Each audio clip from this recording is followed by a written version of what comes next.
Good evening, everybody, and welcome to the NECC 2 Network alongside Foof here tonight. My name is Bearlight, back in the booth with you guys for Rocket League Tuesday. Super excited for these 4 matches we have for you on the B stream. Foof, how you doing tonight? I gotta say, I'm doing great. I get the very, very wonderful deal of working with you for a couple hours here, and then I'm gonna leave you and play a little bit of double dipping and run to both streams. But I am thrilled to be here, and I'm excited, as you said, Rocket League Tuesdays. I'm back at my home, Bearlight. I'm back with what I know. Cars are going to going left or right and scoring goals.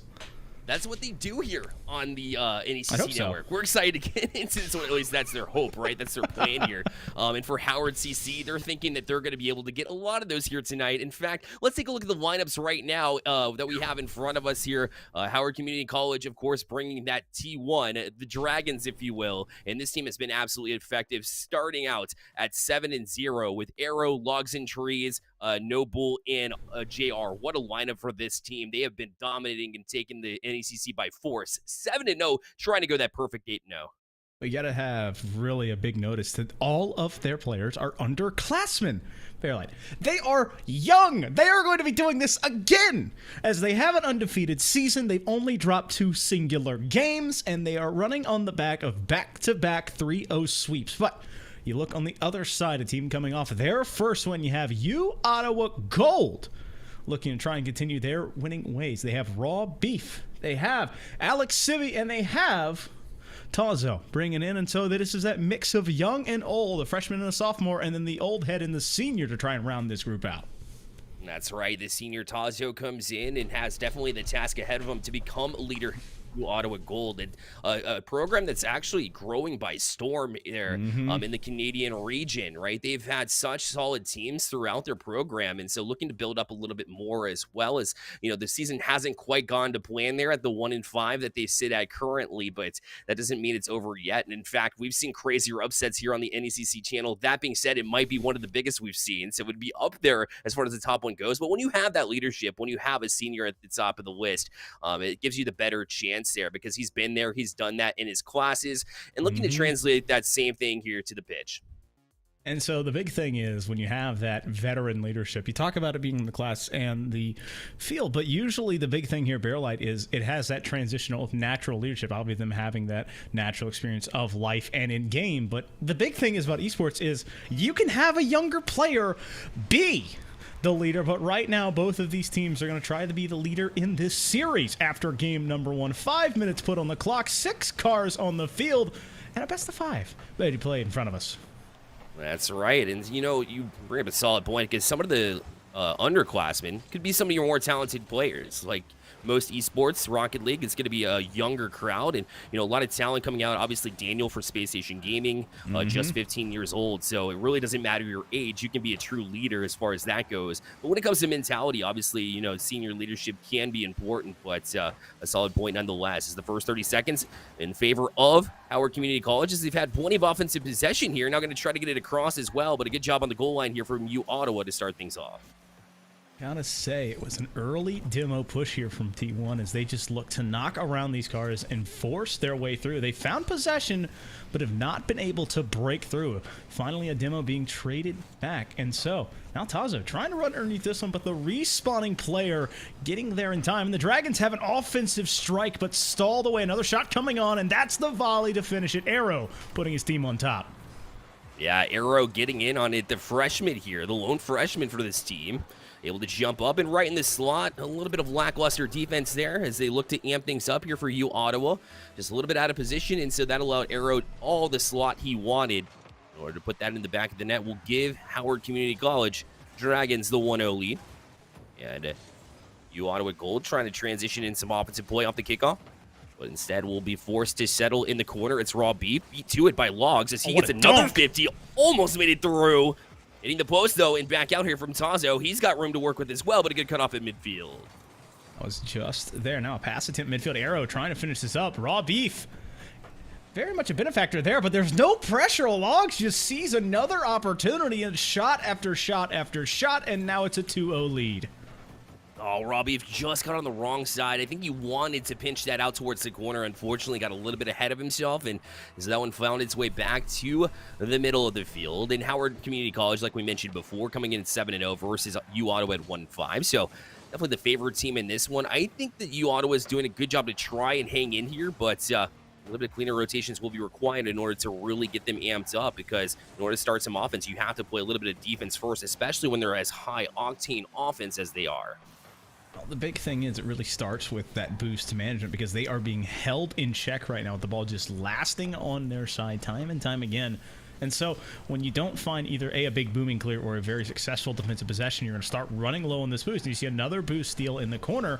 And so now with only 9 boosts, Alec just has to continue and force these awkward challenges and push it away and chase this ball back down for the first time it crosses that midfield stripe. And so HCC in a very wonderful spot. They have the boost, they have the possession, and they have more shots coming on, as that was a pass attempt, but instead it opts to go a bit high off the Finnick. And Tazo tries to carry out. This will be a touch past Arrow at the midfield. He'll force Logs up for this one to try and settle in the corner, and he does a great job of just that. Luckily for you, Ottawa Gold, they were able to keep it in temporarily, clear directly back out by Howard Community College, who will keep the pressure on here. And Raw Beef has been all over the field just trying to keep this ball away from the box, but Howard Community College continues to push right there in the box, but no teammate available there. And so because they play a little bit more conservatively, it'll allow you, Ottawa, to try and jump on it. It'll be Raw Beef, but right into the hands of Logs. He'll take a shot and a great save. Better save. There's a lot of time to see that one coming through, and sometimes players in that position get a little bit antsy as another one comes through off of the 50 Arrow, putting a soft touch. No, he can't sign and seal and deliver it, as that one stays just outside of that blue goal. You Ottawa Gold living on the razor's edge. Log able to put this one in. The bump opened the door. It was a beautiful bump, too. Watch as, boost control. They get the boost steal right there. And on the back wall, that is actually harder than it looks. Trying to find the defenders, in front of you on that back wall. That's easier said than done. He did a great job to clear up the space. And that's one of the reasons why they've been so effective this season and are at that 7-0. And, if you Ottawa can't turn this one around, maybe a perfect 8-0 to move into week 9. I mean, it's more or less winning at the right things, and currently having 3 goals that have won. I think a lot of people overthink games here, Bearlight, and winning in Rocket League obviously means having more goals, but win 1-0 at a time. And so they've won 3 in a row in this game and have put themselves in a very solid position to continue doing that. Where you Ottawa Gold, this is the first time, I think, other than a couple of just big touches, that they've found themselves onto this half. And I want to see if they can get creative and maybe find a shot or two to try and get back on their feet. That's all it takes. It really is just one opportunity. And, once you get one going, it suddenly, it starts to transition into more and more chances here, as looks like we have a little bit of technical issues at the moment. So we do know there's 1 minute left. We do know it's 3-0 for Howard Community College, but that's all about we know for the rest of this one, it would seem, as we try to get this back on track for you guys. But so far, so good for Howard Community College.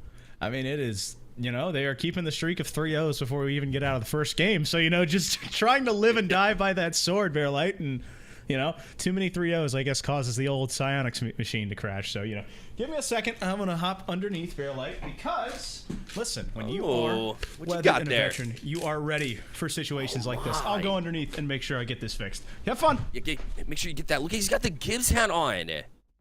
Foof, we can't hear you, but we assume that everything's is going good under there. Hopefully, all the parts are in the right place here, and looks like he's doing some work. You can see the classic Gibbs helmet there, gelling in the meantime. Is that no? Okay. No, it's not the red one. You don't want the red. Don't cut the red one. Okay. Okay. We all know that's the thing. Not the red one. That's the thing. Okay. Not the red. That's dangerous. Okay. Yeah. You don't want that. I got it. You don't want that. I think I got it. Oh man. Oh, gotta love it so far. Oh, man, so much power there from Howard that they broke everything, and we'll get you back in the action here momentarily. Thanos snapped the server, man. Oh, jeez. It's the old saying. You love technology until you rely on it heavily, and then things like this happen. But, it's the day and age of having virtual electronic sports, The best way you can really hearken to this is playing a night game, and then all of a sudden the light's just going out, and you're like, huh. Well, darn. Hey, listen, that happened in the Super Bowl one year. I want to be clear. So it happens no matter what level you're at, right? So we're on par with the Super Bowl, right? Exactly. That's what I'm trying to say. NECC is the Super Bowl. Go on Twitter and at me.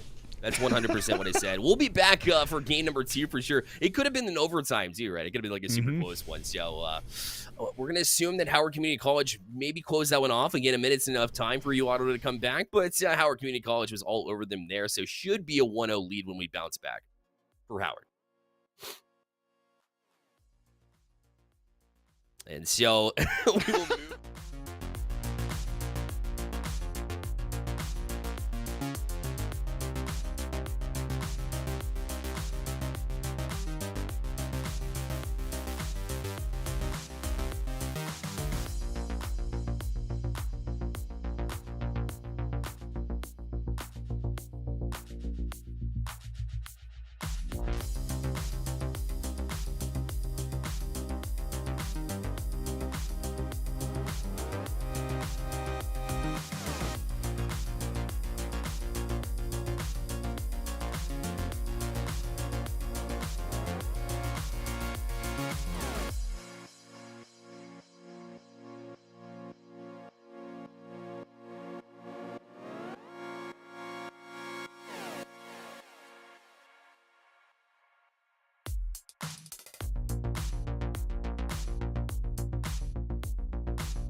Foof joins me back in the booth, did some work, and we are back up and live. We appreciate your patience while we dealt with a bit of technical issues, but we're back in full action here for game number 3. For those of you just joining us, it is a 2-0 lead now. Also, a bit of an update there for Howard Community College as they look to close out this best of 5.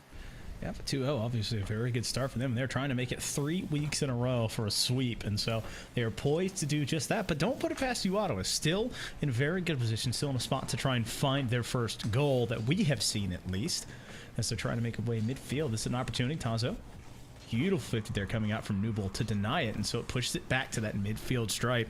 And Alec beat on that one, but the ball just dancing at midfield. It's a shot coming through, but it's a bit too far to the right. That's what you, Ottawa, needed. Oh, and the shots there from Raw Beef, and he's able to put that one in. He's been the one that's been a difference maker, if you can call it that, for you, Ottawa, and so he read that well, and it got that one to go just on the far side, out of the reach of the defense. Nicely done. I mean, that ball just hung up in the air as if it had wings of its own and just waited for him. And it's 1-0 Ottawa, and that is the way that they want to start it. New server, new team possibly here, Bearlight. That's right. A fresh start here. If you're just joining us again, a bit of an update. Howard Community College up 2-0 in the series, but you, Ottawa, looking to bounce back here in this game number 3 and maybe extend this series. That's a good start. Maybe another chance, too. It's through the box. You're able to get to it nonetheless, and you, Ottawa, will redraw up their offensive possession here with Tazo. Trying to beat his own man there with Raw Beef. They'll have to backtrack on this one to get a touch away from Howard Community College. Arrow back out of the zone, now falls into the hands of Alec, but Logs and Trees will get a good back pass to go. It's a pass across the Arrow. He's going to find a pass again. The shot is there. What a passing play there for Howard Community College, and they'll even it at 1. Arrow and Newble just locked in, finding each other, and that soft dish back, the old 1-2-1, is exactly what was drawn up, and they put it to a T and put it in the back of the net, tying it at 1. And looked a lot like FaZe Clan did in the Winter Major. I don't know if you caught a lot of that, but they're passing on point. So is Howard Community College in that instance. Now Locks and Trees there as well. Another shot and in. So just when you thought you Ottawa was pulling the trigger on some more effective offense and a bit of defense, unfortunately, Alec not able to connect there on the backside, and Logs and Trees will make it 2-1 now for Howard Community College. I mean, he even survived the bump and had the wherewithal to wait for that ball to come back to him. It's the old saying, Bearlight. If you love something, let it go. If it comes back to you, put it in the back of the net and give your team a 2-1 lead. Sure enough, playing by the book, clearly. As now Logs and Trees finds another pass towards the center. That one just high. Arrow to follow up. Another shot is there and in. Wow, he was able to find that angle. And now you blink and Howard Community College has built and established a lead just like they've done all series long. It felt like Howard Community College was a little bit comfortable coming in this game with a 2-game lead. Got scored on quickly and have turned it back towards the ways that we know T1 can play. And so up by a pair of goals here, and it's not even 2 whole minutes off of this clock in Game 3, and they are trying to put a little nice period at the end of this series and kind of close it out in 3. Sure enough, looking to kind of end that trend as you Ottawa Gold, as they do have finally a little bit of established offense time, a possession here, but Arrow will find his way back with the pass across again, and able to get the double touch as well. New Bull just disgusting on that one. I mean, Newble just does what Newble does. The pass from Arrow, perfect. And that was a beautiful read there coming from Alex, but he's just a bit too fast, and so it opens the door behind him. And you talk about it, the double tap is there, you put it through, it's 4-1. And excellent work there yet again for the boys in orange. The boys in yellow, rather. As Howard Community College has jumped out, and after surrendering 1 goal early in a minute that really belonged to you, Ottawa, well, it has been Howard Community College ever since. As Arrow will find another pass. Logs will put it directly on target, and why not? When you've been scoring, you might as well just keep that pressure on. You don't want to play on your heels, and that's exactly what they're doing here. As Robbie played over to Alec to try and get some passing to get out of the zone. Like the fact that they're trying to change it up in that way, as that'll help. And now 1 to beat, and Arrow will get that defense just in time. So you're all be able to try from the ceiling here. Another touch, trying to find somebody in the middle, but did not connect. Alec already on it, though. That'll force the defense high. And still trying to settle here in their own zone is Howard Community College. A couple of touches now. Tazo finds Raw Beef. Alec with the backflip there. Realized that Arrow had him beat anyways, and they'll have to go back to their own zone. And they'll put the pressure back on. A waterfall down. A read. A shot. Tazo couldn't really do much with it. Arrow, what a save to come back down and get that one, keeping you Ottawa alive. It's keeping them alive and keeping them afloat right now. Still down by 3, but this defensive stand is something to be withstood. I mean, that is just huge. A big 50 coming through, and that is just a transitional play by HCCC as they had 3 cars all in the same spot. Tanzo, once again, back into the corner, but Arrow is there, and he's clearing this all the way towards trying to find Nooble, but instead it just goes a bit too high for that G2 painted finish to catch up. Yeah, sure enough. As Arrow will turn on this one too. Arrow back up for this one, trying to get the double touch in. Wow, another solid read. And they have absolutely established dominance in this one as they look to close out. And Arrow has done that multiple times throughout this series as he's flashing his SSL goal explosion there too, saying, hey, I've got some talent here. Has some talent and has a lead in the game and the series, Bearlight. 2-0 so far in the series and a 5-1 scoreline here in Game 3. More or less 54 seconds here to close it out as HCC doing exactly what they needed to do, and that's a misplay. Raw Beef comes off, and that's going to be a little bit of a interesting one to go through, but Arrow puts it in. Those net issues coming back up. We appreciate your patience with us, but at least this time it'll stick around enough to see it out. Howard Community College. I mean, they're rocking the G2 logo on their cars. And is there a team that you know, if there's a team that you really want to make yourself known as an identity, I guess G2 is the one to do it after winning that winter major in dominating fashion themselves. As that'll be a 7-1 in Brazil here for HCC, as they will take this series and really take care of business like they needed to. I got to be honest, I don't know how structurally sound the server is to be moving down to South America with the issues we have, but hopefully it'll hold, you know, standing in Brazil right now.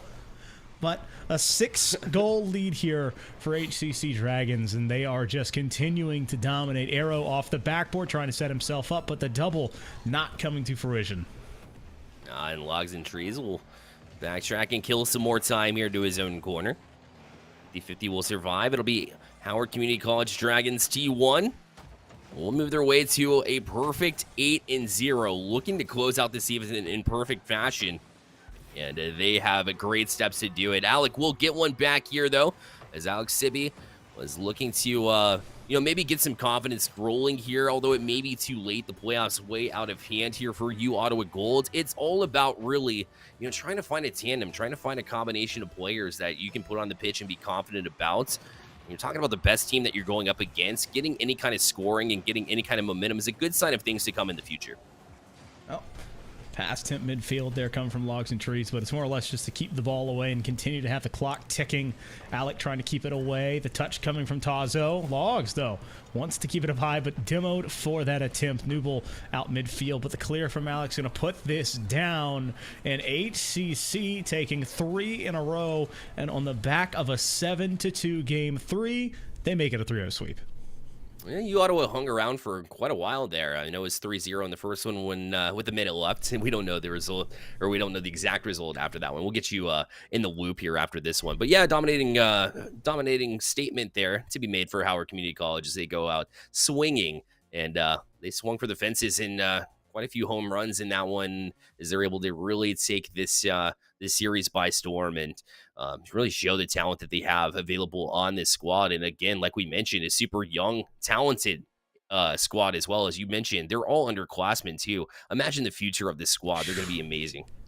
Well, that's always the things you always want to look towards the future, especially if you're not having the best season. But Bearlight, they're 8-0. I mean, the future is now old man. Not old man, but, I had to finish the quote.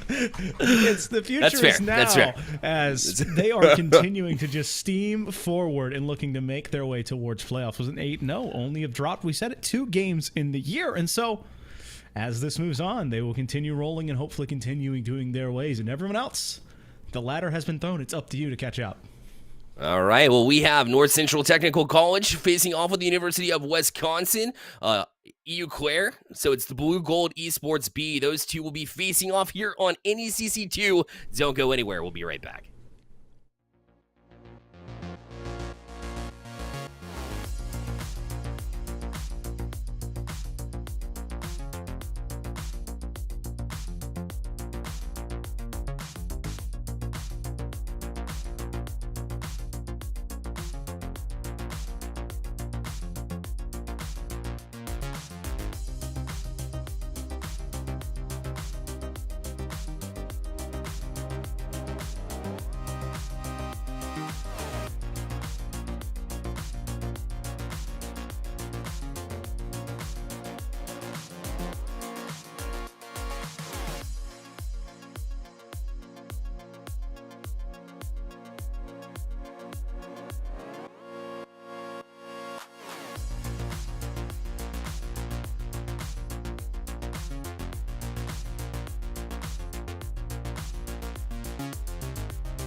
Welcome back to NECC 2 alongside Foof. My name is Bearlight, and we saw quite the performance out of Howard Community College to begin things over U Ottawa. We move on to the next matchup here, and yet another close one or another good one here in this 6:30 slot. We have NTC White facing off with Blue Gold Esports B here in the Emergence Division.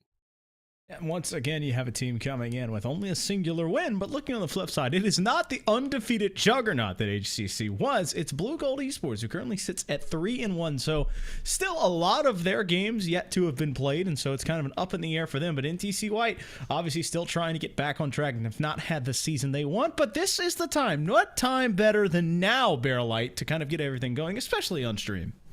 Exactly right. It's this time to really piece together what you're capable of and bring it into against a team that's been really successful themselves. So it's really a good test to see where you are this season. Maybe you hop into next season with a head of steam. Of course, both of these teams, like we saw in the last one, very similar in the way that they're all going to be underclassmen for the most part. No player in this lobby or really on either team, whether we talk about subs or starting roster, any of them are older than the sophomore. Exactly. So you know what? Let's take a look at the exact lineups now here, brought to you by NECC, and check them out. NTC White facing off with Blue Gold again will be the two teams here. NTC White coming in with Nutmeg, Fritzy, and EBI. Like we said, freshman, sophomore. This team again coming in at 1-5 with a lot to prove here and on the line. And for Blue Gold, they'll look to really try and get past this squad, and really it should be taking care of business here at 3-1. You still have a lot of games to play, and hopefully you can kind of build and establish a gameplay that you're proud of, so that way if you hit playoffs, which they're on track to do, hopefully it'll be good, coming in with Sandy, Novichuk, and Yoni to round out this roster. It's going to be an interesting one to see, and so I want to see which of these squads can get to playing their Rocket League first here, Bearlight, because it's the most important thing. You watched ACC. They set the tempo off the kickoff. They had 2 demos. They started stealing boosts, and it was there for the rest of the series. And so now I'm wondering, well, they've had a chance to watch these teams play before, so now can you come out and do that exact same thing and set your game, set your tempo, and find your match in that first 5, 10, 15 seconds of the game?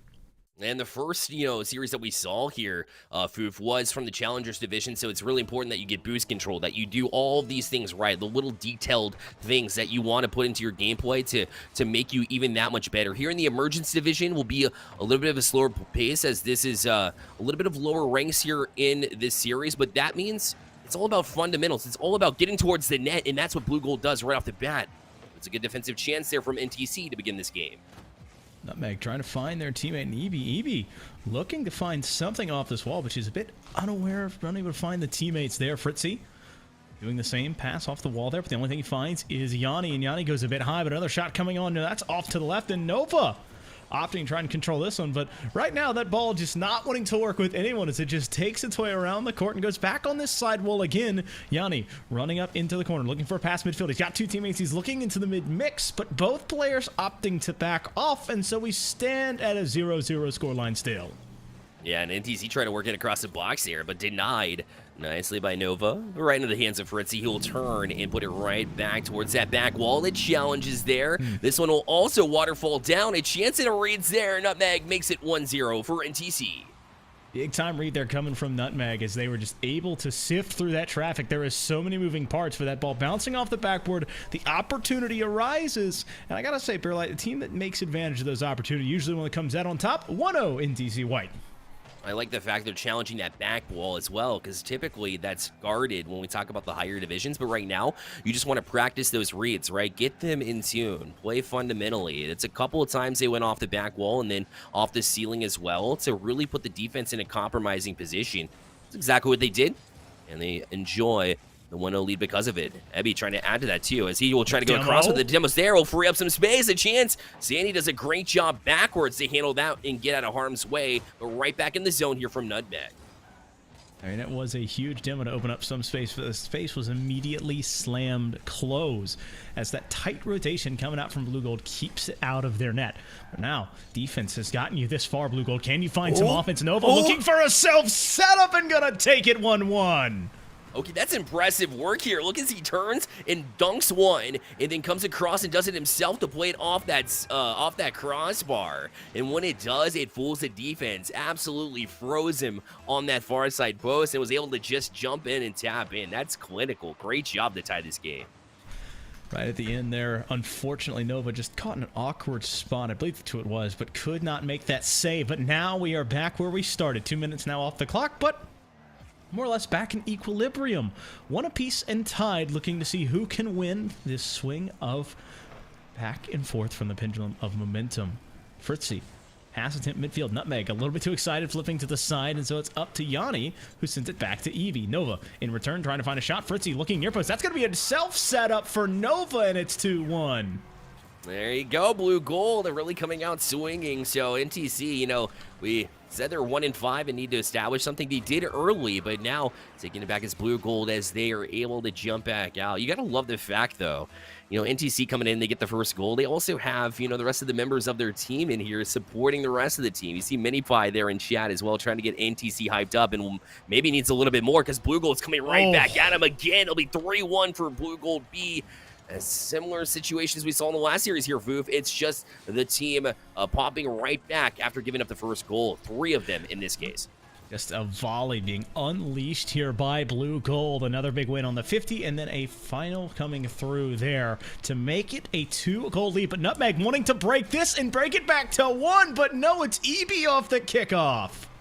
Yeah, there you go. You draw it up just like that, right? A great job to win it forward. And then you see as Sandy went to go get boost, and the man following back behind to try and get a touch was beaten by it. So that'd be a great job off that kickoff to stick with it as well, knowing that you're low on boost and sticking with the play. Excellent work here from NTC as they look to get right back to it as Blue Gold. As they get the next opportunity, Abby from the corner now tries to play out, but now a mistouch there as nobody calls it for Blue Gold. Well, Fritzy to jump up on the play, but he's beaten to it. Another play from Nutmeg. Tries to get across a bump there as well twice. And now Nutmeg tried to get it past, but instead it'll be a big clear out as the Thurman not there to follow. This will be off the back wall for Blue Gold this time, but a great job, Nutmeg back out. And now the game of transitions continues. They've got Ebby right across. Another touch, but Ebby got a little bit too far ahead of himself. That aggressive positioning will not pay off for NTC. Well, Fritzy now having to catch, and so it has become a track meet at times as both these teams running up and down the field. EB up in time and finding it. No, not finding a touch here, so it has to go back towards the net. Nutmeg is there. He's had a pair of very beautiful clears, and now they need to find a way to make it count. 90 seconds left in game number 1. Down a singular goal, so very much doable and very much in the court of NTC White, but Blue Gold still holding this lead, still in possession, still looking for shots, but there's Nutmeg again, just sending it down the field.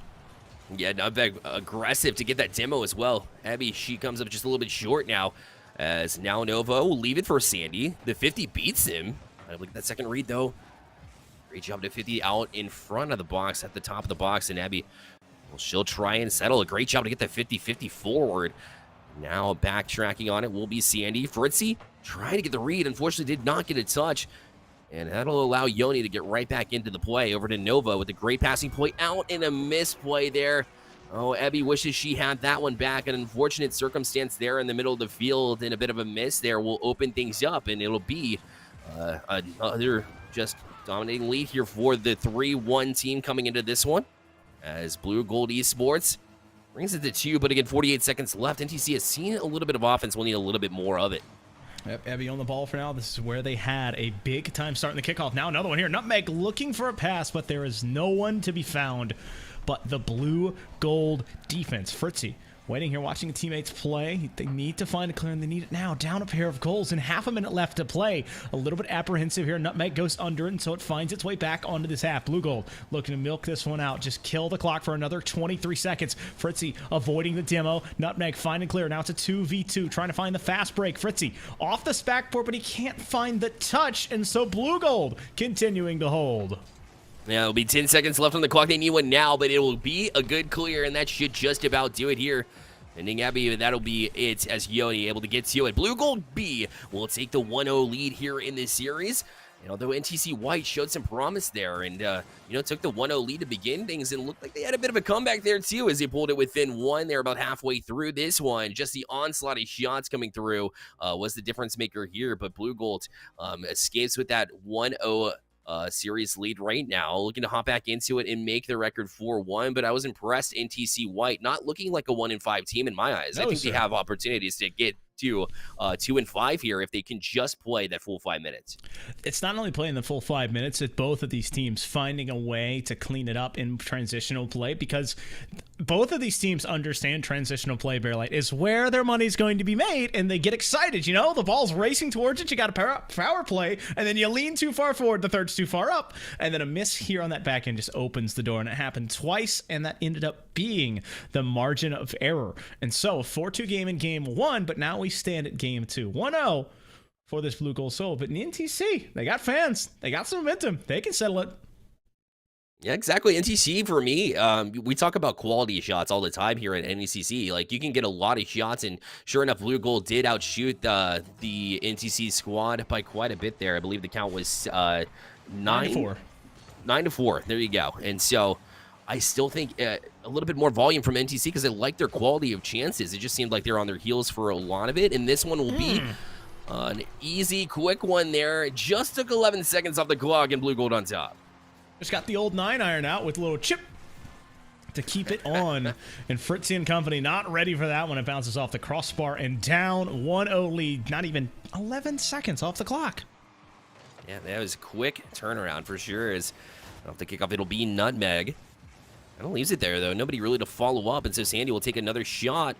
And he was in there as well, but could not quite get to it in time. So Nutmeg allowed the chance to jump right back onto it. He's got a little bit of air car control. Look at him go here from the emergence division. Gotta love that. And grabs the boost in the process. Excellent play to get it out of the hands of Blue Gold, but they're right back down the field here. Nutmeg needs a save. And Yoni got a little bit up ahead of himself yet again. Exactly. The touch on the backside of his car. Now Ebby a chance. She'll be defended nicely in the backside here from Blue Gold. Nova. Good speed there to beat Nutmeg on the side wall and play it back into the zone. A chip back across. Is anybody there? Abby able to get to it, and she'll clear it right back out. Can they get back to it? Nova, enough boost in the tank to just get there in time. That's a pass off the backward. You got Fritzy climbing high, but he gets a double tap, pushing it back down the middle, but no follow-up means the pressure still on Ebby, denied by that far post shot. And so NTC White, a shot in the net and a shot in the arm right now because they have been all cylinders firing, just unable to break through this Blue Gold defense. Sandy, once again, looking for that crossbar down, but Nutmeg is there to stand that test of defensive metal. Another pressure coming through. Blue Gold still up by one. About 3.5 minutes left to be played here, but Ebby into the corner trying to break through this sesh. Oh my goodness. Oh, another shot. Able to fight through it just like Foof was in his words. Back out down the field. Blue Gold Nova trying to get to it as well. The 50-50 will favor NTC White as it gets back towards the Blue Gold and, but right in the hands of Ebby, she goes just a little bit wide with a shot. I like the idea, that thought, process of knowing you can take the shot, but it just kind of goes off the car a bit awkwardly. Unfavorable in that situation, but still only down one goal. NTC White knocking at this door time and time again. And I'll be honest, it's either going to get opened or they're going to break the hinges as they are just continuing to pour pressure on. Certainly feels that way, doesn't it? Now a chance, though, back out of the zone in the speed alone from Sandy, able to put that one in for Blue Gold. So NTC knocks on the door consistently. But a quick answer is Sandy able to just control that one in the air all the way back down, waits, and that almost felt like a 1v1 play to wait out the defense, put it to a spot where they can't get to it. That was well played by Blue Gold. Beautiful touch, and there was a save attempt technically coming through, but it was, you said, just out of reach. And so now, halfway through this game, Blue Gold already up by 2, and that was the margin of victory last game. So NTC need to get scoring and find a way to close this gap quickly. Nutmeg looking to control this one there, gets it past, but a sacrificial play there as they are demoed for their trouble. A bump coming from Ebby, but the ball continues going towards that Blue Gold half until a respawning Madman comes back to push it past midfield. That's some timing, isn't it? They're able to get across, get that touch, and this one will find its way back out again. Listen, Blue Gold has a 2-0 lead in this one, but NTC, you know, they seemed a little bit slower than Blue Gold in game number 1. I think it's been a lot different here in this game number 2 as NTC stepped up and really matched the pace of Blue Gold. Unfortunately, the goal-scoring column does not reflect that quite yet, but they're going to try and change that as Fritzy looks to the front of the net. Nutmeg to try and follow up on it, but beaten to it by Sandy, but right into the hands of Ebby, and a bump there as well. It's there, and they just get it out in time. Again, the thoughts there, just the execution just a little bit shy. Just a little bit shy, and unfortunately, close only counts in hand grenades and horseshoes, Bearlight, and they need to get in the net, not just close to it, but the possession starting to mount. Once again, Blue Gold looking for a pass, no, a shot instead coming off of Nova's Finnick. It goes back towards this Blue Gold half. They're trying to reset, but touch coming from Nutmeg. He's got a teammate coming midfield. Fritzy putting a shot on, biting into this lead, in NTC White bite to make it 1-2.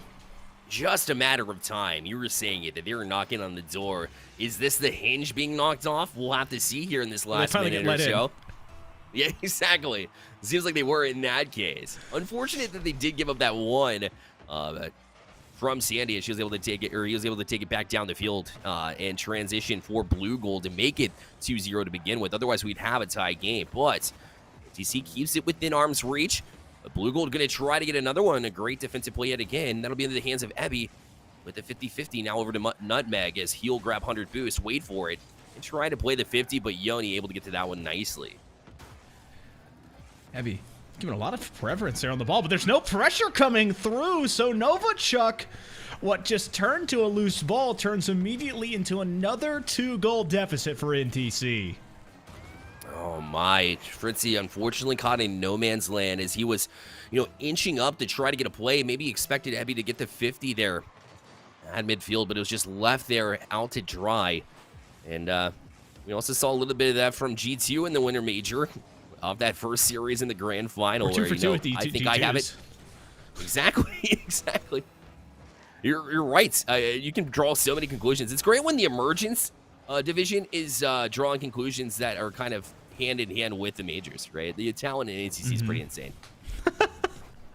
You know, keeping it a very clear identity and what they want to do. But right now, Ebby and company down a pair of goals here. That's a pass midfield. That's a shot coming from Nutmeg. And don't count out this NTC squad as they are down only a single goal once again.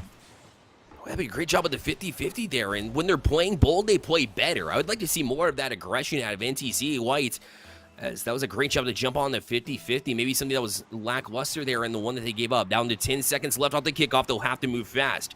It'll be Nutmeg. Off the touch from Ebby. Lots of space to work with, but cut off instantly in a high pop. We'll keep this out of their hands. Fritzy tries to keep it up for now. A chance, but now Nova will put it all the way back down. They'll have to go to the length of the pitch, and they will keep it up temporarily from their own corner. Move it out.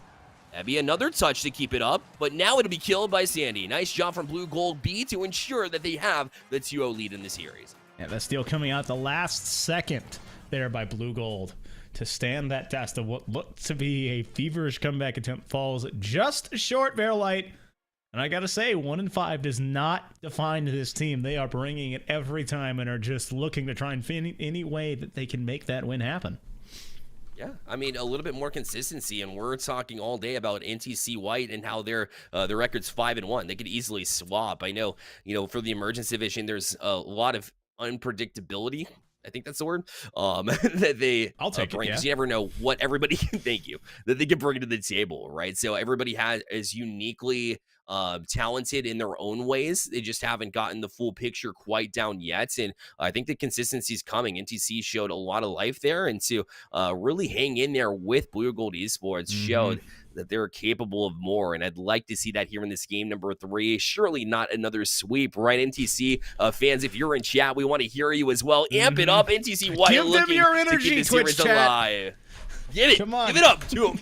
We're ready for it. 5 minutes on the clock. Game 3 now underway.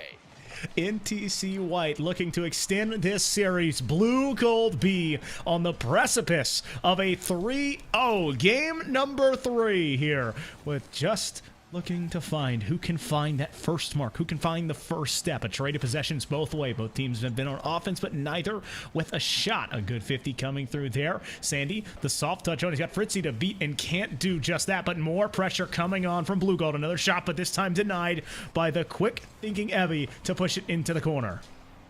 And across it goes. A great touch to keep it out of that box again from NTC White. But Sandy's still on the doorstep. Nutmeg takes care of business this time. And Nova a little bit too far up. It'll allow Nutmeg to try to bait out Yoni as well. You can tell, but Yoni sticks into play and wisely to touch right back into the zone to kill some time. Gets the teammates in a place where they can attack. And it'll be Nova the next to attack. It'll be a pass across. Fritzy looking like he was out of boost, so Ebby will call him off in the process. So ball kind of hanging there. Will be out to Nutmeg. And he'll play it back into the zone. It's a little bit of chip and chase play to start things off. A demo to free up some space. Unfortunately, Fritzy comes up a little bit shy on that touch. That should allow the defense from Blue Gold to settle things down here. Sure enough, it'll be Yoni back out of the zone here. And the first minute, 15 seconds, another shot there, but a great save. And both teams, like we've seen multiple times throughout this series here, Foof, it's been a lot of back and forth and stretching the length of the pitch here. Well, we have a minute and a half, 90 seconds now gone, Bearlight, and we are scoreless. As both teams jostling for possession, jostling for position, jostling for boost, and looking to find the first blood as we continue searching. Possessions being traded. Yebby going up and over Nutmeg. I love the communication there. That is trust. Of realizing you're in an awkward spot and just saying, I'll get out of the way, I'll go high. Shot off the crossbar there. Ebby trying to follow it up. Fritz pushes it up high. That was a pandemonium affairs to the crossbar. The MVP reigning to continue to keep this defensive stand live. What? Everything but score. Everything but score. Now back across the corner. It's in. Oh, they almost chipped it out, but Evie able to get her first goal. And this will be a big one here to start things off for NTC. They were doing everything right and just absolutely pounding the net. Eventually, it finds its way through from a little bit of an awkward roller through the box there, Foof. It was that old horror movie, you know, there's the killer's banging on the door and you see the hinges and the whole door rocking and then it just slowly swings open instead of being blasted off the hinges. That was that goal right there. But Blue Gold looks for an answer, can't find the defense.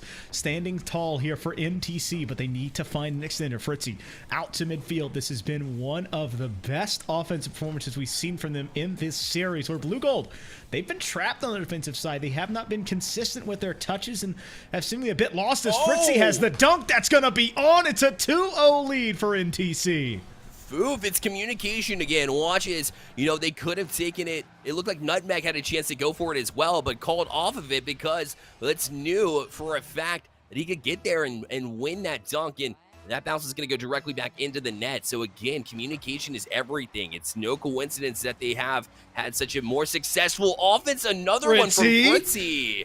Hello? This man has showed up in this game to make it 3-0 here. Fritzy finding another one there off the dish from Nutmeg, and I don't know if that was all the way intentional, but with Nutmeg not finding that second touch, it allows the teammate to make the play. And now we stand at a 3-0 scoreline. Blue Gold, they have been the ones to usually get out to a lead. They have been very solid at putting down this NTC White attack, but they have been stalled. They have been just stymied at every attempt as that one goes away as well. It's 3-0, and they find less and less effectiveness as the game goes on. Oh, a clever touch There again from Nutmeg. Another goal from NTC. They have been on fire, and the offense comes alive. This is a brand new team here, Foof. I like what I see out of NTC. We knew it was a matter of time that they were doing things right, and they're trusting the process, and they're getting rewarded for it, plain and simple. Well, think about it. The Timberwolves, they are pack hunters, and they are working as a unit and have found a spot to work, and they continue going time and time again. This is a kickoff play. Another shot coming through. Nutmeg puts the fifth one on, and I got to say, hold up, NTC. You got 2 more games possibly. Don't lose all your goals now. Save some for the next one. Save some for the rest of us, mind you. Woo. My goodness, they are popping off. Hey, listen, that little spirit bomb that we saw in chat, apparently it's working. So we'll see. NTC fans will look to amp up their team. Looks like they have here in this game number 3. And Blue Gold kind of left scratching their heads right now. They have been the better team through the first two games. How do they bring it back to a place of zen? How do they bring it back to a place where they're comfortable? Because right now, they're getting beat to just about everything, and it's showing. NTC, an incredible performance here in this one. But a minute 25 here from Blue Gold to try to turn it around.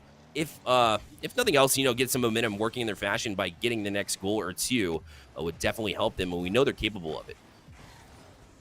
I mean, I gotta say, the Twitch chat buff is apparently alive and well, because holy cow, a 5-0 swing is Fritzy looking for Nutmeg. Nutmeg coming back to it, the ball a little bit short, and so it goes into the corner. But NTC White, they've already just amassed this huge lead that Blue Gold has to look at a way at overcoming, and it's going to be difficult. They have to score once every 10 seconds to tie, as NTC White trying to rest on their laurels and kill this clock. Possible shot coming through. Wait, this touch coming at the end there by Nutmeg, but it's still on by Nova. And you know what? The discombobulation works. I suppose, yeah, it bounced right back in front. Nutmeg, what an effort, though, to get that first initial save. But Nova said, hey, listen, I've had enough. We have to score in this next moment. Otherwise, we're spelling trouble. NTC hold the momentum. So stop there, and you end up getting one of them.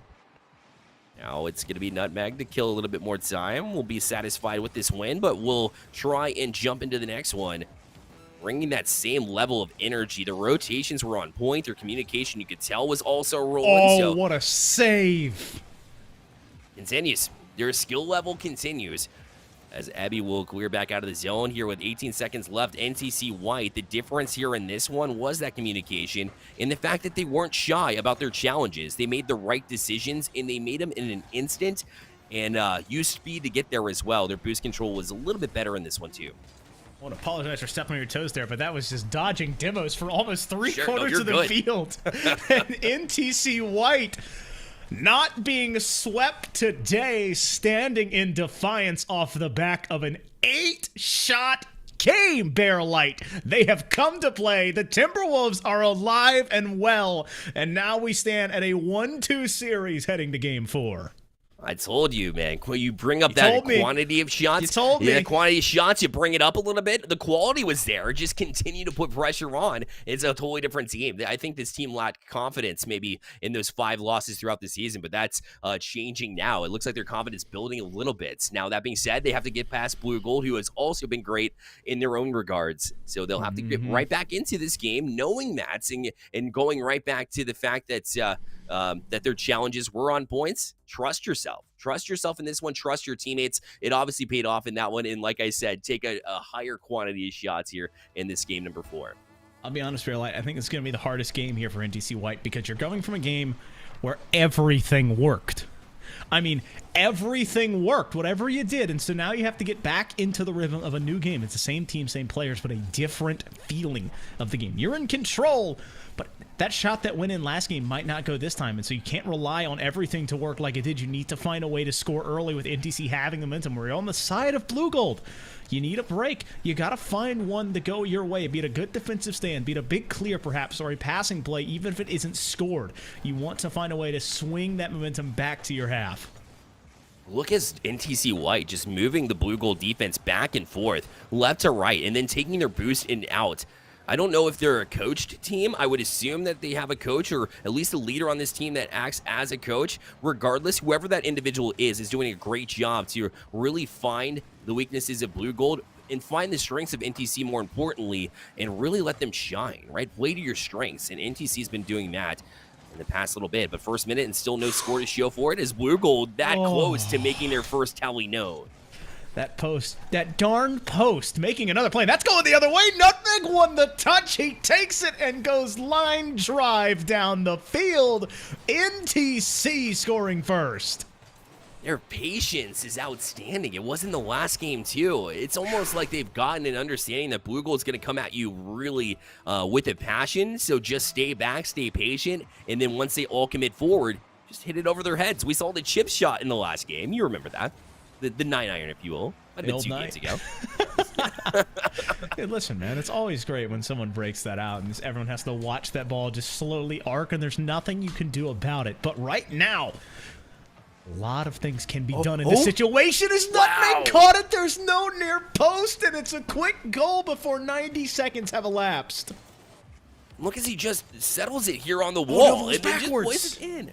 He was out about to cheat out to middle, expecting a pass from his own defense, thinking the 50-50 shield there on the wall from the defense was there, but it was not. And so he was allowed the opportunity to just kind of walk that ball in. That doesn't happen often. You have to take advantage of it. That's what he did. Currently sitting at a 2-goal lead. NTC has come alive and come to play. More shots coming on. A miscue there is now Yanni in a 1v1. Fritzy needs to make a play, but this could be the moment that Blue Gold needs, but it's stalled out once again. The Timberwolves not breaking. I mean, this team has just come alive offensively. They're standing tall defensively. They're great in transition. Where has this been? That's what I'm asking, Foof. Beloved. I mean, you start the series off this way, and then suddenly you'd have a 2-0 lead in the series instead of having to force yourself to make the reverse sweep. I mean, either way, they do got to do that, don't they? As well as possible. They do. Oh, the save is there. Yoni had the shot. Oh, it feels so bad for Blue Gold. Everything they put on, it just seems like they're that far off right now. And another one just hanging on the goal line there, but NTC did a good job to not panic and get that one out for what it's worth. I don't know how that didn't go in, but NTC, the Timberwolves, living dangerously but are thriving. A pair is their lead, and they continue to force this time again and again and again away from their net. 130 seconds left to play. A dunk from Ebby. Fritzy is there, but he's a bit too late to that touch. And so now the third, Nutmeg playing aggressively. Ebby, the last bastion here, needs to make a touch, and this one still dangerous. Fritzy off the backboard, able to clear it into the corner. Touch coming from Nutmeg, able to lead out and try and find Ebby, but only Sandy is there to make the play. Nutmeg a bit overzealous. A shot attempt coming through. No, a pass to set up Yanni to score. And Blue Gold, they are down but not out. They find their first. The same thing that got Blue Gold in trouble. Their aggression on the offense pays off in this moment because they've seen too many shots go just a little bit wide, just a little bit high. But he saw Yoni just running towards the far side of the net and found him perfectly. And props to Yoni in the first place, jumping out to be that aggressive and trust your teammate in that instance. Is one of the reasons why they're able to pull this game back within one. Impressive work. Currently, 95 seconds left on the clock, and a 2-goal lead never feels incredibly comfortable, and one even more so. As now Ebby and company looking to extend it back to 2. Yanni, 50 there by Nutmeg. The ball back onto Sandy's nose. A demo happening as Fritzy, the last man back. A pass tip midfield. Ebby is there, but the need to find that clear. Doing just that, but it's only out to midfield. Nova, once again, sidewall play, but this one goes behind them, so they have to slow it down. And Nutmeg putting a shot on. Yanni getting ready to make that save and doing just that. 60 seconds left to find a winner, possibly in regulation. And then another boost steal. I don't know if you saw that on the side on the way out, so that'll help them too. But Yoni back down the field will dribble and try to sidestep one. It'll be a touch from Nova to Nova, and Nova plays it right back into the zone. Off the back wall now, it'll be Fritzy to jump out and try to beat the defense. Could not do it as Sandy was able to kind of shield it temporarily, but still able to find its way back out. Now a chance. Nutmeg tries to wait him out. The patience is there, but somehow they make a goal line save, and Nova to try and settle back out to the corner now. 30 seconds left on this clock. Sandy tries to work past. Nutmeg, the 50-50 will not favor him. They'll have to backtrack to the back wall here from Fritzy. Blue Gold's That's there. kind of lazily out there. To the side wall it goes, and another shot, a chance. Just one. The follow-up's there. Tie ball game. 2 with 15 seconds remaining. Blue Gold had set themselves up to have that true three-man offense. A demo comes through, but Sandy just winning the jump ball in front of the net. It's a tie ball game, and Blue Gold, 2 wins in the series. A goal here might seal it. And Fritzy gonna over jump this one too. Leaves Nova a good opportunity, but he'll just play it right back into the hands of Ebby, and she's looking to transition back down the field. Nutmeg is there, a chance. This will be off the corner, back down, but now going the opposite way as Blue Gold tried to get to Yoni and did, but they could not quite convert here. We have ourselves overtime for the first time here tonight, Foof. 0-0 basically, and whoever scores first will win this game. If Blue Gold does it, they'll win the series. This is a dangerous spot to be in, but Fritzy ready to get back to that one. Does not have a lot of boost here, but gets this beautiful flip into it to time it well and get it all the way reset. Trying to find some pads here. Ebby 50'd well, and so it keeps it on this Blue Gold half.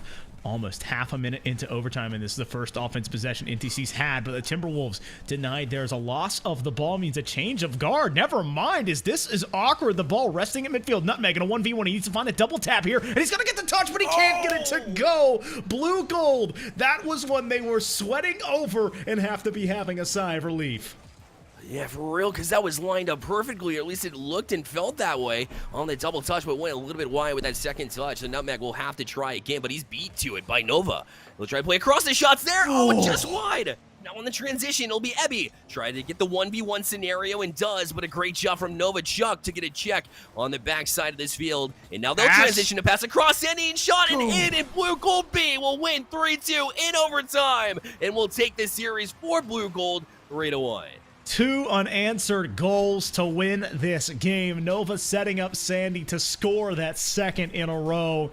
And Blue Gold staving off this vicious Timberwolf comeback attempt, win it in 4. Man, what a performance here from Blue Gold to hold off a team that was on a mission to get back into this one. NTC threw everything, anything and everything through at Blue Gold. You gotta love the heart of this NTC team. You hate to see them drop to 1-6. You really do, because you know this team is better than that. They have it in them, and you love the fire. You can tell that they're well coached. You can tell their communication's on point. Just a little bit of fine-tuning to their gameplay, and they're set. But Blue Gold, again, you credit them as well for sticking into this one against a team that was trying to strike as well as they were. Again, it's such a hard time when you win 2-0. Bearlight, you expect to be able to walk over, and then all of a sudden, 5-0 game, and then you come into game 4 and you're down 2 goals. That is a difficult situation for any team to overcome, but Blue Gold stay within it. They play their Rocket League, they play long enough, and make the most of their 3 opportunities, and that is all that they needed, making it a 3-1 at the end of the day. Throwing it to NTC. You already said a lot of great stuff about the team, but don't forget about the community that has followed them here, obviously. So make sure you guys continue to support that squad because, you know, we said young teams, they're going to keep coming back and keep getting better. Exactly right, and they showed so much promise in this one. A great series, and we have a lot more series coming at you as well. It'll be MSOE Raiders facing off with Grand Red. You don't want to go anywhere. Don't go anywhere.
Welcome back to the NECC Network. My name is Bearlight. In the booth with me is Foof, and we appreciate your patience as Rocket League updates as usual on a Tuesday. But we're back in action with MSOE Raiders facing off with Grandview Red here, Foof.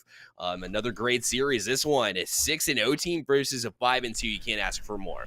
About to say, this is on paper the best match we'll have of the evening, and that is hard-pressed because we had such a good one before this one, Bearlight. And so, with the tantalizing idea of possibly going the distance, we have this 6-0 team of the Raiders coming off of two back-to-back 3-2 wins, whereas you look at the side of Grandview Red. They had a win 2 weeks ago, but then lost by sweep by way of Murray State Gold, and looking to get back to those winning ways. The Grandview Red going to be coming towards it very quickly to try and respond, but I expect a great game nonetheless. Exactly right. I mean, Murray State, if you're going to drop to a team 0-3, that's one of the teams that can do it to you, right? They can control the pace. But if you let this team control the pace as well, MSOE, the Raiders here, of course, that 6-0 team is going to make you pay. Let's get right into the action now, as it's going to be Milwaukee School of Engineering Raiders facing off with Grandview Red. Super excited for this one, and a quick transition early, as we will look to update the I'm manually keeping time on my clock.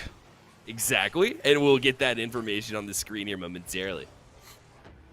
But yeah, right now, both of these squads are going to be jostling around, trying to find positioning and get out to the earliest start that they can, because you have this Grandview team we talked about coming off of a tough loss last week, whereas the Raiders, undefeated, looking to stay that way and have already tried 2 games that went the entire length of the series. So they are paddle tested. They have stayed on the winning path and look to do it just now. A demo coming through there, a pass attempt coming as well, but it's stopped by this defense on the orange half. Yeah, I mean, now they try to transition back the other way here is MSOE Raiders, as they will push in a shot, but that's going to be handled nicely there on the doorstep by Dior. But Bubbly Reaper able to get to it as himself. Now looking to transition back. Sky, a good 50-50 there at the top of the box, but now a follow-up chance and a shot and in. It'll be Bo to put it in and make it 1-0 here for MSOE. Poe just reading it there off the backboard, winning out, letting that teammate set it up for them and beating that last defender. A minute 12 off the clock, and the Raiders already up 1. Great transitional play here, as the kickoff will favor Grandview, but right back is Kelpo as he gets a touch as well. Now Poe to follow that up, the lone goal scorer of this game, number 1. As now a quick flick across, trying to find a teammate. Although there's a touch, it kind of goes in a backwards fashion. As Poe will transition it forward. Now gets another touch. He'll be off the back wall, looking for a teammate here. And the shot's there, but a little bit high. Is the follow-up there? No. A teammate a little bit slow to get to it. So now Dior set us up and pass himself, but a great save from Poe on the back line. Big save there, and now looking to quick change it into offense here. Bubbly past 1, but can't get past 2. Thundy wins a touch out midfield, but it's still incredibly dangerous. Touch coming through, but they cannot get it to follow up. Sky waiting here, pushing it up top, and that ball bouncing off the backboard. Pushing for the clear, though, is Grandview. Still down 1, and the Raiders kind of jostling at midfield, holding this lead and making a save once again when another shot's coming on, and Poe again standing tall when it matters most. He sure is. Kelpo looking to transition off that as well, but a great cleanup here on the other ends. Poe with a challenge there. Sky trying to come after him. A bump attempt there. It's still in the box. His shot going to go a little bit wide for Grandview. And they try to turn, but Kelpo going to hold it off the doorstep here for MSOE. A transition shot as well. That'll fall, and it'll be 2-0 for MSOE. Yep, Kelpo wins 1, wins 2, plays patient, and then able to softly just beat 3 there and make it a 2-0 lead. Like you said, 6 seconds past the midway point.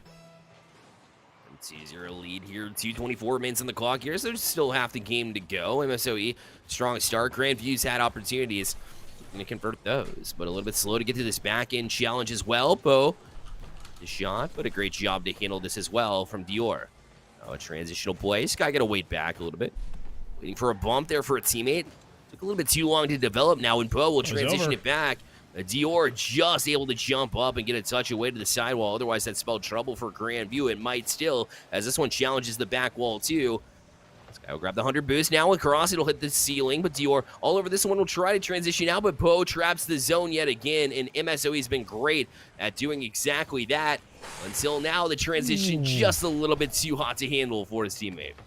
Oh, but I love the passing plays they're trying to find right now here, Bearlight. They're looking midfield. They're trying to find each other. A shot coming from Kelpo, but denied by that man in the Finnick. Again, Dior now looking to do it themselves. Has the air dribble, got it over one, but can't get it past Poe. And I swear, it's just been a defensive masterclass led by Poe and Dior. But all that really matters is to have found the back of the net as the Raiders still up with about 70 seconds left to play.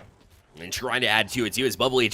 Looking to sidestep the defense here. It'll be Dior to settle back into the corner, but it's kind of loosely played as Kelpo able to jump on it.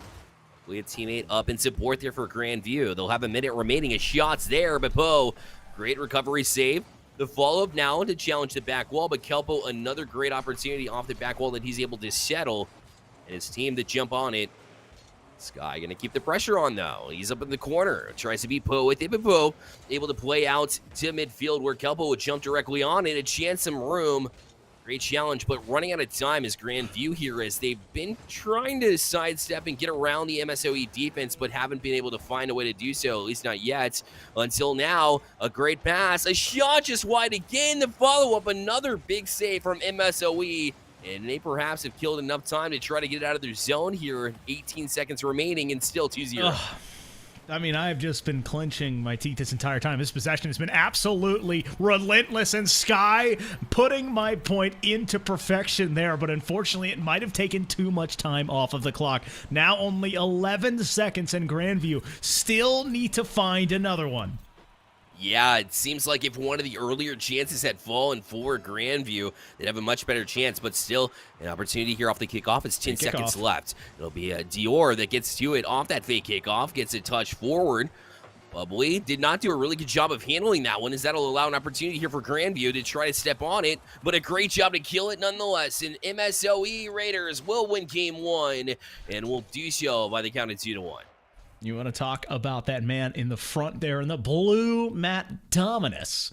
Poe getting the MVP crown, getting the final touch of the game. The save as well, Bearlight. This man just popped off, and that's only game one, and that is how we start this series with both teams having chances, but a 2-1 win all in the back of that Dominus.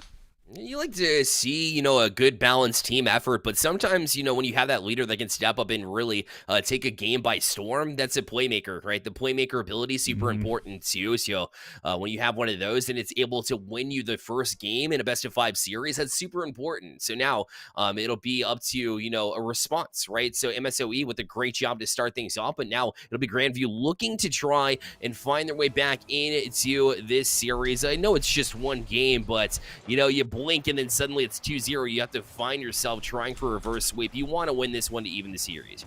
Yep, Kelpo trying to start early, a dunk coming through, and the Raiders given another opportunity, but Dior is there. The pressure still pushing on as a clave comes through there from Sky, I believe.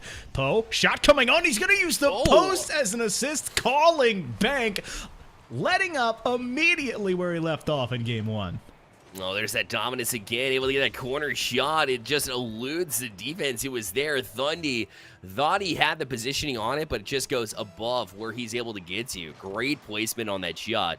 Able to make it 1-0 here for MSOE.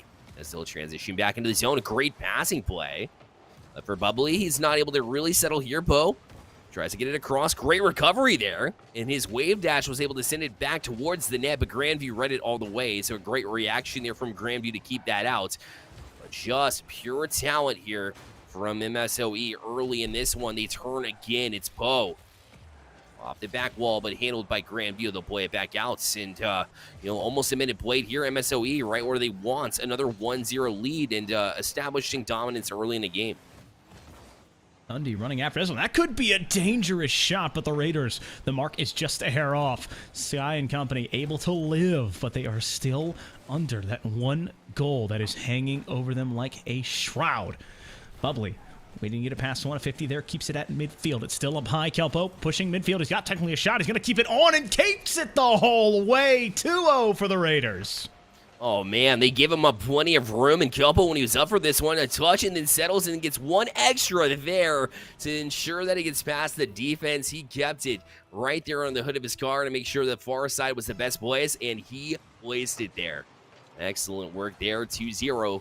MSOE is bubbly. We'll try to get right back to it, and another touch and in, 3-0. Wow, they're on fire. I mean, that's just a way to do it. Make your play, young man, and give the team the lead. Dior trying to be that player, but unfortunately gets caught high. It goes low. It's 3-0, and the Raiders full in front right now. Great performance. Kelpo looking to go directly back at them. Surely not. Off the back wall, and sure enough, he sets up bubbly, 4-0. And so much space given up from Grandview right now. If they cut off a little bit of distance, maybe that'll help them. But, I mean, you can't. When Kelpo sets you up that perfectly, you have to finish. Nicely done. Well, the big thing is they need to find a way to not get in that situation on kickoffs. That's 2 in a row within 15 seconds. Yeah. And so this is a practice, tried and true play that the Raiders have set up. But now Dior has a chance, but it's opted off because Sky was there. The call-off picture, perfect. And the Raiders watching their lead fall down to 3. See, that's an excellent response, right? Because your kickoffs haven't been going the right way, and you said it. They need a way to rock, answer paper, that, right? Exactly. Sure. It's exactly. We want to play one way, maybe challenge the other, and Grandview read that one, so a step in the right direction. But look at this again off the kickoff, but a great job from Sky to cut off that space, just what they needed. Keeping it along the side wall is not what they needed for Bubbly, who gets demolished. For Strobel, that pressure coming late as that ball is dangerously in front of the net, but now at midfield, that is 2 players from the Raiders in an awkward spot. Sky wanting to take control here, putting a shot on a bump, comes through. He's going to win the dunk. The 50s come through. Sky, you angel.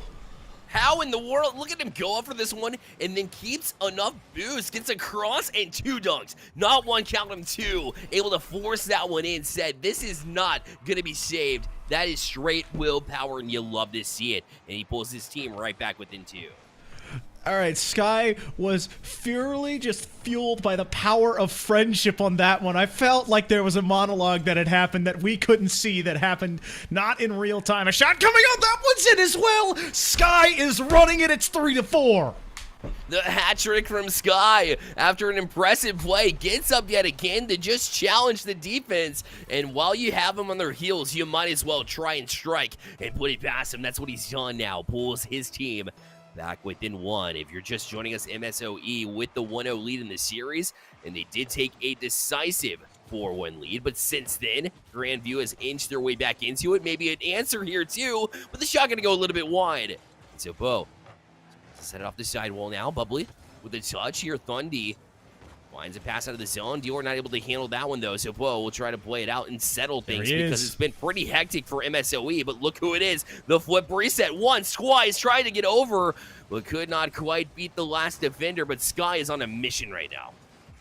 I mean, it is just locked in, and all systems go at Demo, opening the door. Dio keeps it for that teammate, and now Bubbly, recipient of that 50. The ball still pushing on, but a clear coming back. Sky now when a 1v1 wants to put it up and over. Needs to double tap, but he can't get it to fall. Dior finds it, but he can't get the touch, and now Thundy denied as well. Poe and company with a quick change opportunity, but the Mad Lads are able to rotate back home in time as Dior out to about that 3rd spot or so, and this one's going to be Sky to push it all the way past midfield. He's looking for Dior, but Dior's out there headhunting a redirect attempt, technically on, but Poe with a quick denial. So 97 seconds left to play. Grandview has fought their way back into this one, only down 1, but need to make a defensive stand. That one's going to roll in. Kelpo says I can dunk too.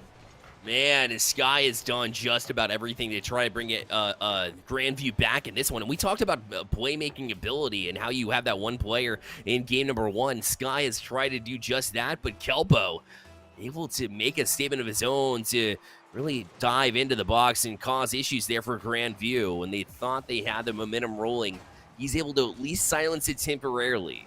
Grandview, don't expect him to go away, especially when Sky has this much room. He's up again. Another touch, looking to try and get around it. Oh, the extra touch, not quite what he wants, but you can see that he's got a mission, and he completely just tries and transitions to another Grandview chance. Unfortunately for them, it'll be back out of the zone, at least for now. Is a dangerous spot to be in for both of these squads. Only a 2-goal lead. Grandview giving it a chance here. Sky looking for a double. It's going to go Pine. He takes it, but can't find it. That crossbar, infallible on its defense. It does not bend or break for anyone.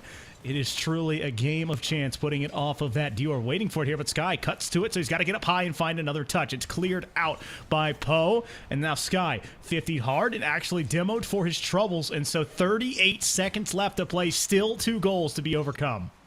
And now it's a transition here, but this time it's in the hands of MSOE, who tries to play it high. Another shot in it. It'll be Bubbly to ensure that they get this game to victory. So all that effort from Sky on the other end from Grandview just not going to matter here. At least it doesn't seem that way, as Grandview came stomping. But just the few kickoffs, you go back to the first half of this game and said, if not for those, it would be a much closer effort here. And you love what Sky put together, but for them, they're going to come up short in this game number 2, which means it'll be a necessary reverse sweep for Grandview in order to try to put one on the board in this series. And as good as Sky's play, it's got to be frustrating for him as well.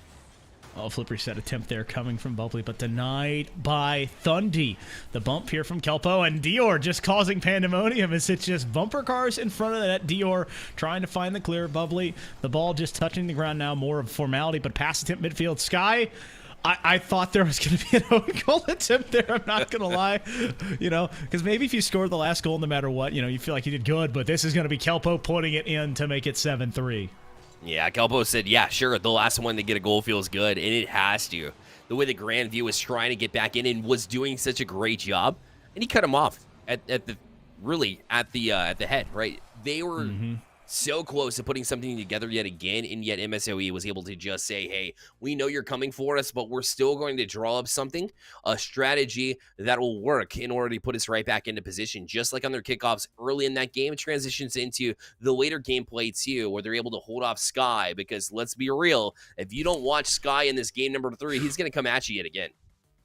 Well, the big thing is Sky took a little bit to get online in that game, and so I'm wondering if he can find his footing early on, or is this just a hot streak that you will have as players and as anything in any sport, especially in Rocket League. You have days that you shoot incredibly well, and you have a game where it's like, I pop off, and the next game, you go 0 for 7. It's just rough times and rough sledding, perhaps. But right now, the Grandview Red, you said it, they have to reverse sweep, and it starts with 1 goal, 1 touch, and 5 minutes being placed on the clock. And Kelpo already up off the kickoff again. MSOE able to really piece together something impressive in the last one. Continues to try and work it again. Is now it'll be a touch out of the zone here from Sky. The one that you want to try and make a move here for Grandview, as he will look to turn and called off it by Dior, who will now play it, trying to read off the ceiling. Kelpo gets a better read. Shot there it in. Oh, Thundy with the 1-0 lead here for Grandview. Just waiting out in the right spot at the right time. Kelpo wanted to clear, but couldn't find it all the way, and Thundy taking full advantage of it. Strikes first, and Grandview doing exactly what is asked of him. No doubt, 28 seconds in, mind you, to Grandview. You said, can they strike early? They could, but an answer here from Poe off the kickoff. That's exactly what you don't want to do. Right when you establish a lead that you knew you had to have, now things go directly back even just 30 seconds in. Now we stand once again at a deadlocked game, and it only took 30 seconds, and so we're back where we started. Square one. 1 step forward, 1 step back. Dior and company thought they had some momentum, but it has been wrestled to the middle of the pitch once again. A shot attempt coming through the dunk, but Poe just had enough of that nose on it. Thundy trying to find a second, but cannot get it to fall. The nuisance gameplay is happening for sure, as they just put shot after shot on. Dior denied, but this is Sky, who's in the air finding another one. Able to jump on this one. Look at Dior press the issue, and Poe did everything he could to try to get a touch out. Unfortunately for him, it wasn't to the corner. It went directly back out to the box. And when Sky's present and ready to go, not going to miss that shot. Great job from Grandview to take that lead directly back, as if they could have just collapsed, but instead, looking to build on what they established early. Kelpo to do the same, maybe another quick answer, but again, Sky on the back end. So we've seen his offense, and now to see the defense as well. A well-rounded player. Well-rounded player indeed. Dior playing slow here. Kelpo can't find it as well, and so it stays in just this awkward spot. Sky trying to push it away. Bubbly needs to win a 50 and doesn't, so Dior beats the last man and is able to put a second goal between them and the Raiders. Yeah, Grandview says we don't want this series to end. Not quite yet. Again, they'll have 340 to hold on to it, but that's definitely a great start, and now you get the whole team involved too.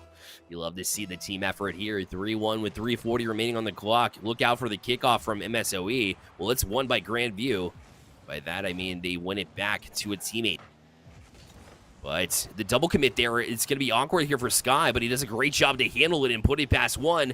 But still, MSOE in the zone. Another touch, almost a triple there for MSOE, but they're able to get out for now. Grandview looking to try and escape harm here as they're in an awkward spot. Again, Poe, another shot, but it'll go well high, and Sky trying to handle business, but it's still in the box, and finally a clear. Oh, man, that is 3 cars on the orange half had that fall, but just a panic side thinking there was another challenge coming. Thundy rushes that clear, so they had a time and chance to just kind of slow this game down and get kind of, you know, back into the swing of things. But this kind of panic clear resets and opens the door for Bubbly and company to find their second. Oh, and Kelpo set that one up by just trapping Sky, making sure that he couldn't get one to the sidewall to a teammate that he wanted to. Instead, they trapped the zone, and when Sky's out of position, they're able to just place that one towards the net. Nobody able to recover there for Grandview. And so MSOE, you blink, and they're back within one. Sky, back to it. Again, tries the double, but a little bit too far forward in order to get that second touch off the back wall. And so Bo to play back out. Now we said it. Grandview up to 3-1 early in this one, but you can't sleep on it. You can't just try to hold on to it. You have to keep playing the way that made you successful in the first place in this one, and this might be a great opportunity for them, but Bubbly able to get a touch over the sidewall. Maybe an extra one. No, Thundy will hold it in, and will try and establish this forecheck, but Kelpo had other ideas as he'll play it forward himself, and a demo as well to free up some space. He's right there. A good read from Bubbly. But out to the corner here from Grandview, down to 2:10 left. Off the back wall, it'll be a great pinch out, and it's up to Sky, who will get an extra touch. Directly into the hands of Bubbly. Now a touch past Dior. We'll play it back into the zone here, and this is playing right into the hands of Grandview. I know MSOE is really establishing an offense here, but at the same time, Grandview just killing some time off the clock, and maybe an opportunity here as well. His shot a little bit high, follow up there. Oh, it's Dior to put it in. 4-2 Grandview. This is all starting with Sky, knowing that he wants to find a shot, but he goes for the pass here and sets the teammate up because that is a difficult angle and the defense is ready for it, but they're not ready for the collapsing Dior. Now it stands at a 4-2 scoreline, and Grandview Red looking to put their first win in the column. Looking, and it feels that way too, the way they've been playing and holding on to this one, but also playing the way they want to play, which has been rare to see, really, in this series. Another chance at Garage. But a better read there for Bubbly. So he'll work it back out now. Nobody back here, and so now an easy give up there from Grandview. So you establish a 2-goal lead, and then you give it directly back, and that's unfortunately been characteristic for this team. And now 124 is plenty of time here for MSOE to try to tie things and perhaps end it in 3 if they can get there. I mean, we saw it last time. I mean, we legitimately saw a lead evaporate and a team put it away.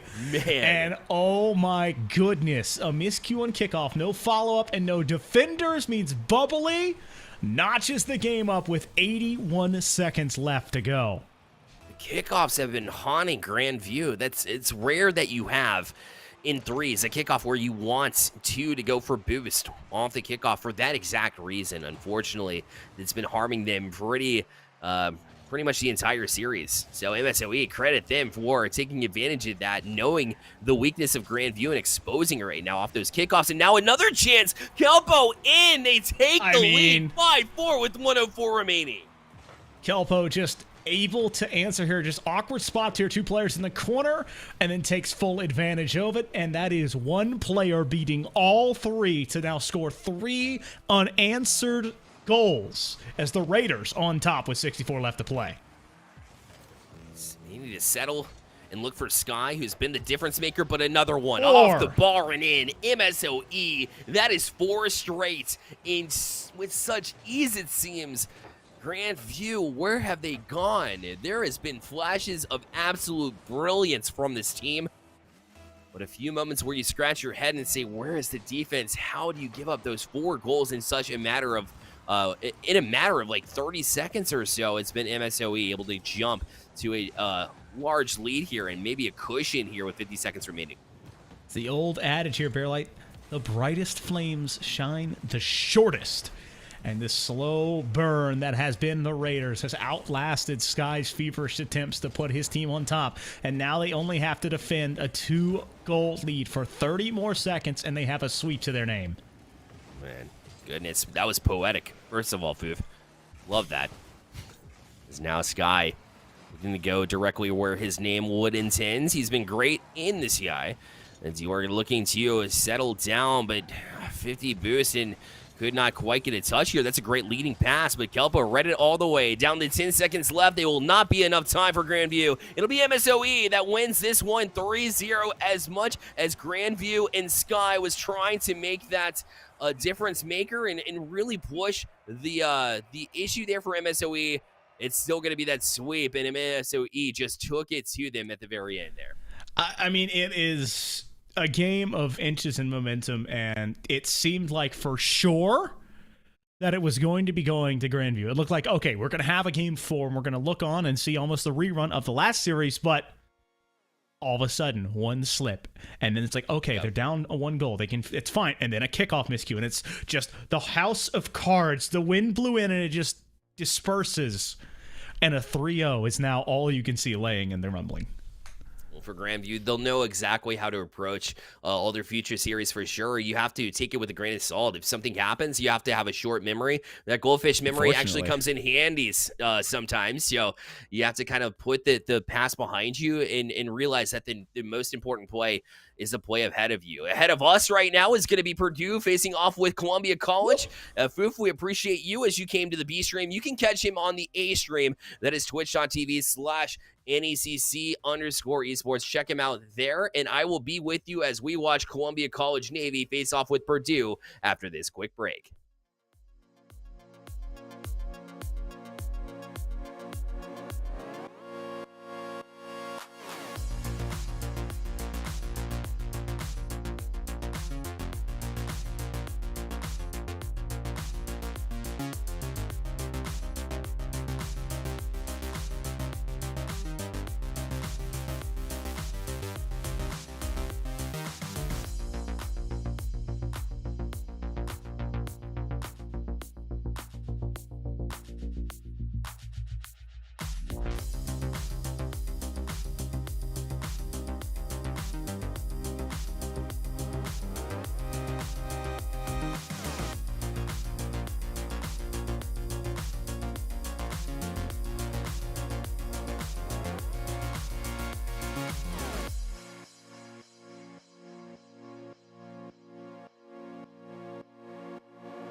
Hello and welcome, Rocket League fans. We are here. We are live. Little National Esports Collegiate Conference coming at you. I'm FBI Tugboat here with my man Bearlight today, and we got the Purdue University's Boilermakers taking on the Columbia College Navy squad here within this division. Yeah, it's going to be a good one for sure as far as talent goes. It's going to be a lot of players on this field that know how to play the game of Rocket League mechanically and also bring the talent from a team standpoint. And when I talk about strong teams, you got to talk about Columbia College here in this one. The clear favorites coming in at 7-0. They're 15-0 in CRL. This team is on fire, and they're going to be they're going to have a little bit of a target on their back because of it. Think about this. They have not dropped a single game through NECC or CRL, or at least a match, rather. Yep. Don't let me not get ahead of myself. Yes. Exactly, you're right. Yeah. Not the perfect sweep quite yet, but only dropping one map, One map to Alabama Crimson to start this off with. One map, Illinois Wesleyan, in week number 2, and then went 3 full weeks without dropping a map. The next one was to Colorado Boulder Gold, that other squad within division. So I really have to agree, man. Some crazy stuff going down right now for the Columbia College Navy squad. And so Purdue's going to come after him, and sure enough, it's Jack that puts it in 1-0 off the bat. And oh my goodness, that's how you strike a team. Strike them early, especially when you're the underdog. Yes, sir. When we talked about the heat in Columbia College, well, Bearlight, Boilermakers are made, quite literally made to withstand high amounts of heat. So, hey, that's what a way to start it. 6 seconds in. Want to give a quick shout out here to production, the members that make this so much more possible for us as casters. So much easier for us as casters, I should say. A big shout out to Samter, and that's Nar Whales out there producing away, making our jobs a lot easier. Appreciate it. Absolutely, big shout-outs for sure, as they've been great all day long and have been with me since the 5:30 kickoff here on the NECC2 network. As Jack will be up for this one, gets a quick touchdown. A chance for Enchanted as well. He'll leave it for a teammate, but that's easily cleaned up on the back wall from Cryptic. He'll turn. Now a 2-man job here as Cam tried to get the bomb ball, but somehow Purdue gets away with it. Yeah, I like Enchanted's point of view right there, and that's going to be not just a technical own goal, that's going to be an own goal. Oh, no, it's not. Excuse me. What am I talking about? A fantastic redirect on this outside area right here, right? Wait, no, that is an own goal. Oh, my God. My color's going back and forth. My color's going back and forth. We talked about being old earlier, right? My eyes are going. Oh, good. You saw Cosmic Flippy. I think he was trying to just defend it, make sure it doesn't get to the back wall. I think he's used to the CRL high level of high-octane speed plays that he's going to have to be ready for at Worlds when they make it there. So got a little bit ahead of himself there, but maybe a little bit too hyped in a way, and they need to calm down. But Scam will challenge that back wall, but could not quite get to it. Swan beats to it himself. Jack right back into the zone. Cosmic Flippy going to try his best to not throw it in the back of his own net. And this time we'll settle down and play it to Cam, and they'll play back out. Purdue with a shocking 2-0 lead early in this one, Tugboat. A minute, 20 seconds into this one. We talked so much, 7-0. A lot to be said numerically here for the Columbia College Navy squad so far. But hey, once again, they are not unfamiliar with dropping individual maps, and that's all that's at stake right now. Just like that, though, Purdue strikes thrice. Exactly. It seems like, Jack with that clever play, first of all, to get the defense really tripped upon themselves in the net. You saw Cryptic, when he had to hesitate for just a split second, that was everything there. So Purdue doing everything right here. I told you, Columbia College, they might have the 7-0 scoreline right now as far as the season goes, but that just, makes it even more so a target on your back. The teams want to come out. They want to perform against teams that are perfect so far in the season. Yeah, and that just, you talked about how much is at stake, right? Within their division at a 7-0, it's almost a guaranteed ticket one way to playoff land. That is a Purdue squad that takes this here, improves their record to 4-3 after a bye in week 4, or unrecorded stat regardless in week 4. Be fantastic stuff when you're looking at their playoff intentions. 20 seconds into halftime here. I gotta say as well, Columbia College, not for lack of trying. They have spent plenty of time in this offensive third here, Bearlight, and just everything so far has been blocked away. And for Purdue, yeah, you want to limit their chances too, because obviously when this team gets clicking, forget about it. They can go lights out in a heartbeat, but look at this team, what a save! As Jack went top shelf, but Cam had other ideas, and able to keep it out for now and keep it to a 3-goal game. And honestly, for Columbia, that is within striking distance. A shot back down the field. That'll be handled by Enchanted in the process. Yeah, that's a fantastic point. I definitely want to reiterate here, Bearlight. Yes, 3-0. Yes, this is exciting. But this is Columbia College, and there's still 2 minutes left. 2 minutes, plenty of time to get 3 scores done. What I always say at halftime anyway. You know, whatever the score is there, it can be undone in a halftime that is frequently even chronologically longer than the first. See how that goes. We're going to have to look at a wholeheartedly different Columbia College Navy squad if that's going to be the case, though.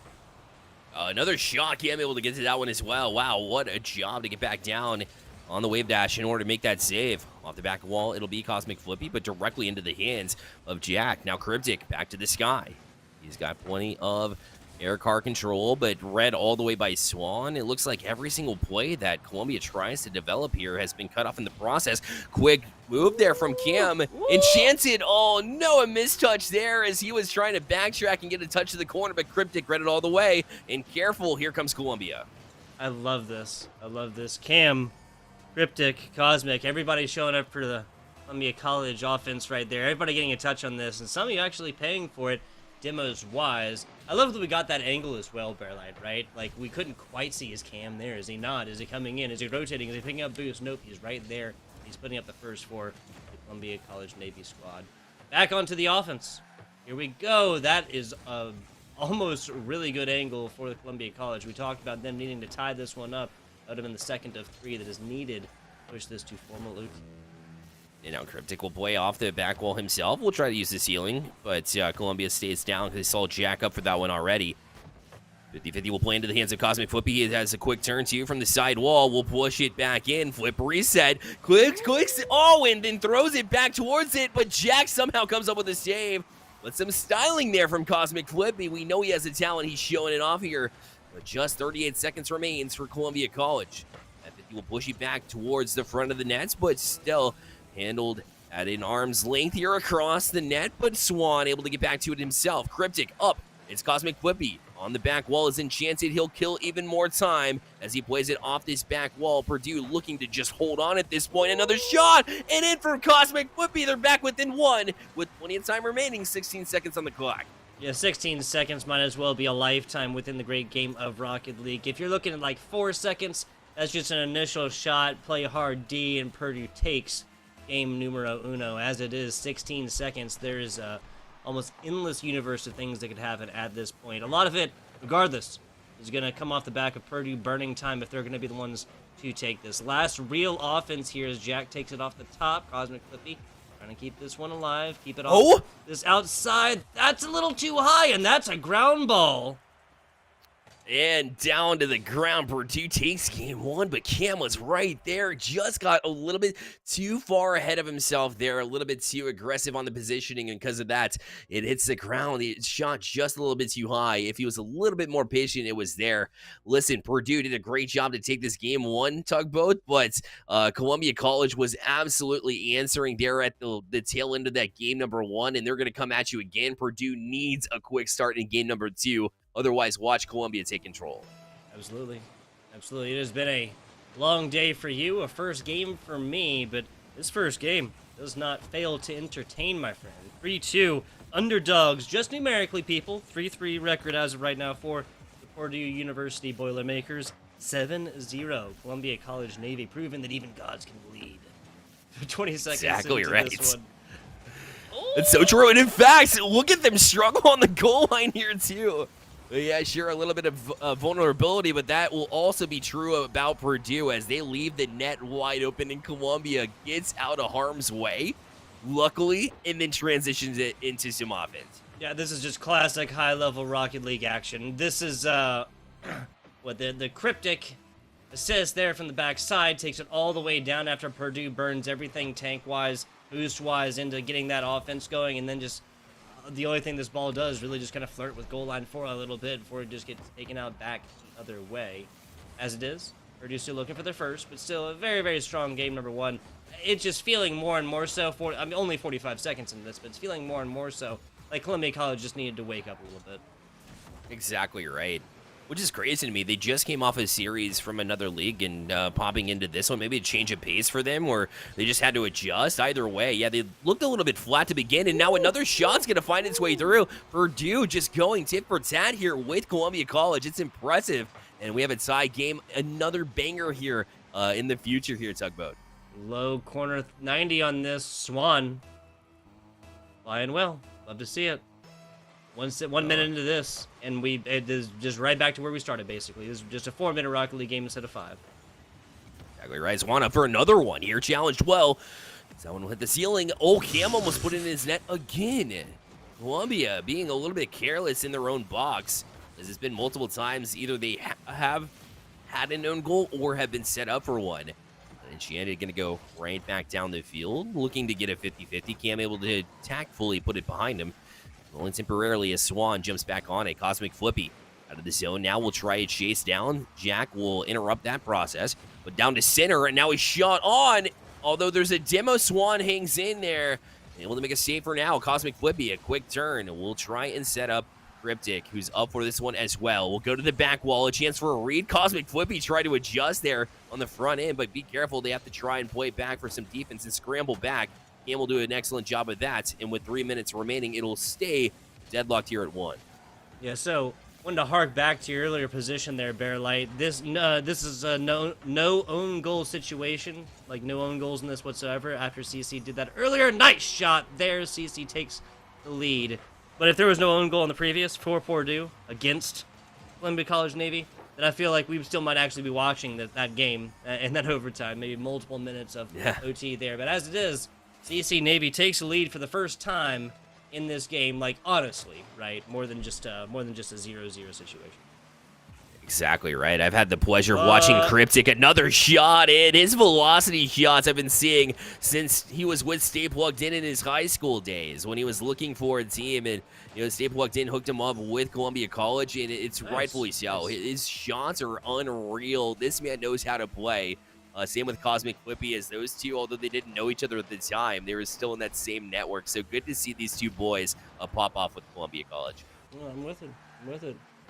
Airline organizations connecting players left, right, and center. I just wish it was possible when we were kids. Bearlight. Exactly, man. I think that every single day, by the way. 100%. Get paid to go to college. I'll let you guess where that money went. Otherwise, it went to long-standing student debts, unfortunately. So, enough about so me. true. Enough about me. You and me both, brother. We digress. It'll be Enchanted here to try. And he'll work it back across. Gets a quick touch across the Swan. He left it for Jack there, and good communication there, but it looked like they were all kind of bottlenecked up in the box there for Purdue, instead of trying to, play the defense back and forth horizontally there for Columbia College. So they're able to get back out. Cosmic Flippy looking for a read here. We'll leave it instead. It serves as a fake, and Cryptic will complete the hat trick. Nicely done. 5 shots attempted, 3 made in. Cryptic firing on all cylinders. Right now, 68 miles per hour is something like 110 kilometers per hour or something like this. Crazy stuff. Crazy stuff. That's insane. He's you won't see a shot less velocity than that too. Like Cryptic, every shot he takes is a banger. Is now a flip reset, maybe 2 of them. He did get 2 flips, but wasn't able to get connect on that last little chance to propel it forward. But that just shows the mechanical skill of Columbia. Another shot, Enchanted with an excellent save. What a recovery. I love the answer here. Flippy reads this one. Is going to be able to... Oh, my God! What the handling? Don't even call that handling. Call it juggling, okay? For real. I have no idea how he got back to that one. I'm going to talk to him after this game and see. Cosmic angle. It seems like nothing phases this kid. He's insane. Love that. Nothing... What? What phases this guy? Oh, phases? Nothing at all. I was just hitting at the... name there. Maybe future, who knows? You right? 4-1. I'm not sure if Purdue's going to be able to withstand this heat. Regardless, though, if CSC Navy does take this 4-1, 4-3, whatever it is, however they take it, it'll be a tie-up situation, so not that big a deal. Never mind. I'm speaking too soon. Talk about walking the dog on inside. Yeah, Enchanted able to get to it and pops it up. Jack does the rest. Cosmic was up for it, too. Had a good read on that ball, just a little bit behind him too, as he tried to play it back out towards the front end post to try and maybe edge it to the corner, but nothing done here. But Cryptic will try to answer that one quickly too. That'll be off the post, but Jack will handle it. Purdue doing a good job to hang out with Columbia, but Columbia has amped up that offense, and they've been little bit different ever since. Really effective.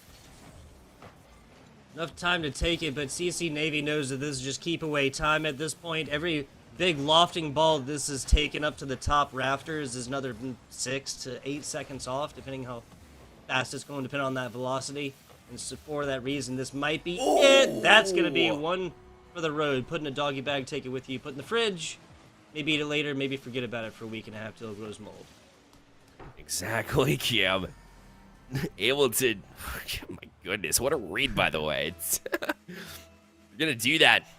Do it with style. And Columbia, look at a different team than they were in game number 1. Cryptic, maybe another one. Tries to read, does get it, sneaks it in that top shelf, and Columbia's exploded with some offense, which was lacking in game number 1. They've amped it up. There you go. So this one's the one that the table next to you forgot, didn't touch, the waitress gave to you. So now you have a double dose in the fridge, both gonna rot in a week and a half. I'm just kidding. 4-2 is where this game could have easily ended out. I like CC running up the score though, kind of showing what they can do, because this is a lot about momentum, right? This is a lot about like the mental factor going into game 3 after CC doesn't just take this by a single goal, which is of course what Purdue did in game 1 at a 3-2 score line. This one in 6-2, a statement made here from your Columbia College Navy squad. I'm always an advocate for that too. It's like, why not put up as many goals as possible? You talk about the pro level, college level, high school level when you're, trying to showcase for colleges too. It's all the same, because it's all about that mentality. And for esports, it's literally all mentality, right? There's a little bit of mechanics in the hands, right, and reaction time there, of course, but when it comes to esports, it's all brain, right? It's all brain. If you can get into the heads of your opponents, then do it, right? So don't let off the gas, put as many goals as you can in, and establish your dominance. This team already knows what they're up against. Purdue knows that they're going against the top team, so again, credit them for their win in game number 1, but you can feel Columbia was coming back in that game number 1, and sure enough, a dominant performance in that game at number 2 as we head into game number 3 even. Yeah, I completely agree, especially there is no situation if you're coming in with a negative scoreline, if you're down at all, there's no situation where you don't run the score up literally as high as you can in mental fact. 20 seconds into this one. Cryptic rolling up. Already seen what this guy can do before, but no harm, no foul so far. Now taking it the other side. I love the answer right here from Purdue. Boilermakers getting on a line right now. Draw it up and just hit side. And again, Swan racks up another. Neither gonna hit. I cannot believe Cosmic Foof got back to it. He was already taken out of the play with the save, and now a chance to transition into a little pop. It's on the goal line, and Cryptic puts it away. All of that, it seemed like Purdue was going to take the 1-0 lead with ease, and somehow Columbia recovered, put it back down the field, and tactfully put it in for the 1-0 lead here in game number 3. Earned all day long, right? This is no crazy lofting ball, a rebound that nobody expected, an angle. Is that a... Yeah. It's a fake. Little dual fake action. Yeah, both of them. Nobody wants to touch the hot potato first. That's going to be a strike back from Cosmic Flippy. We've already seen Cryptic do some amazing aerial acrobatics here, Bearlight. Now it's Cosmic Flippy's. This is one of the first times that it's actually hit. He has done this plenty and kind of showed off what he can do. RLCS X tag right there, as we can see. But the first one that's hit, at least in a while. Another fake there from Purdue off the rip, and now it's going to go against them. Cryptic's close. Oh no, and Kia made the save on his own teammate there.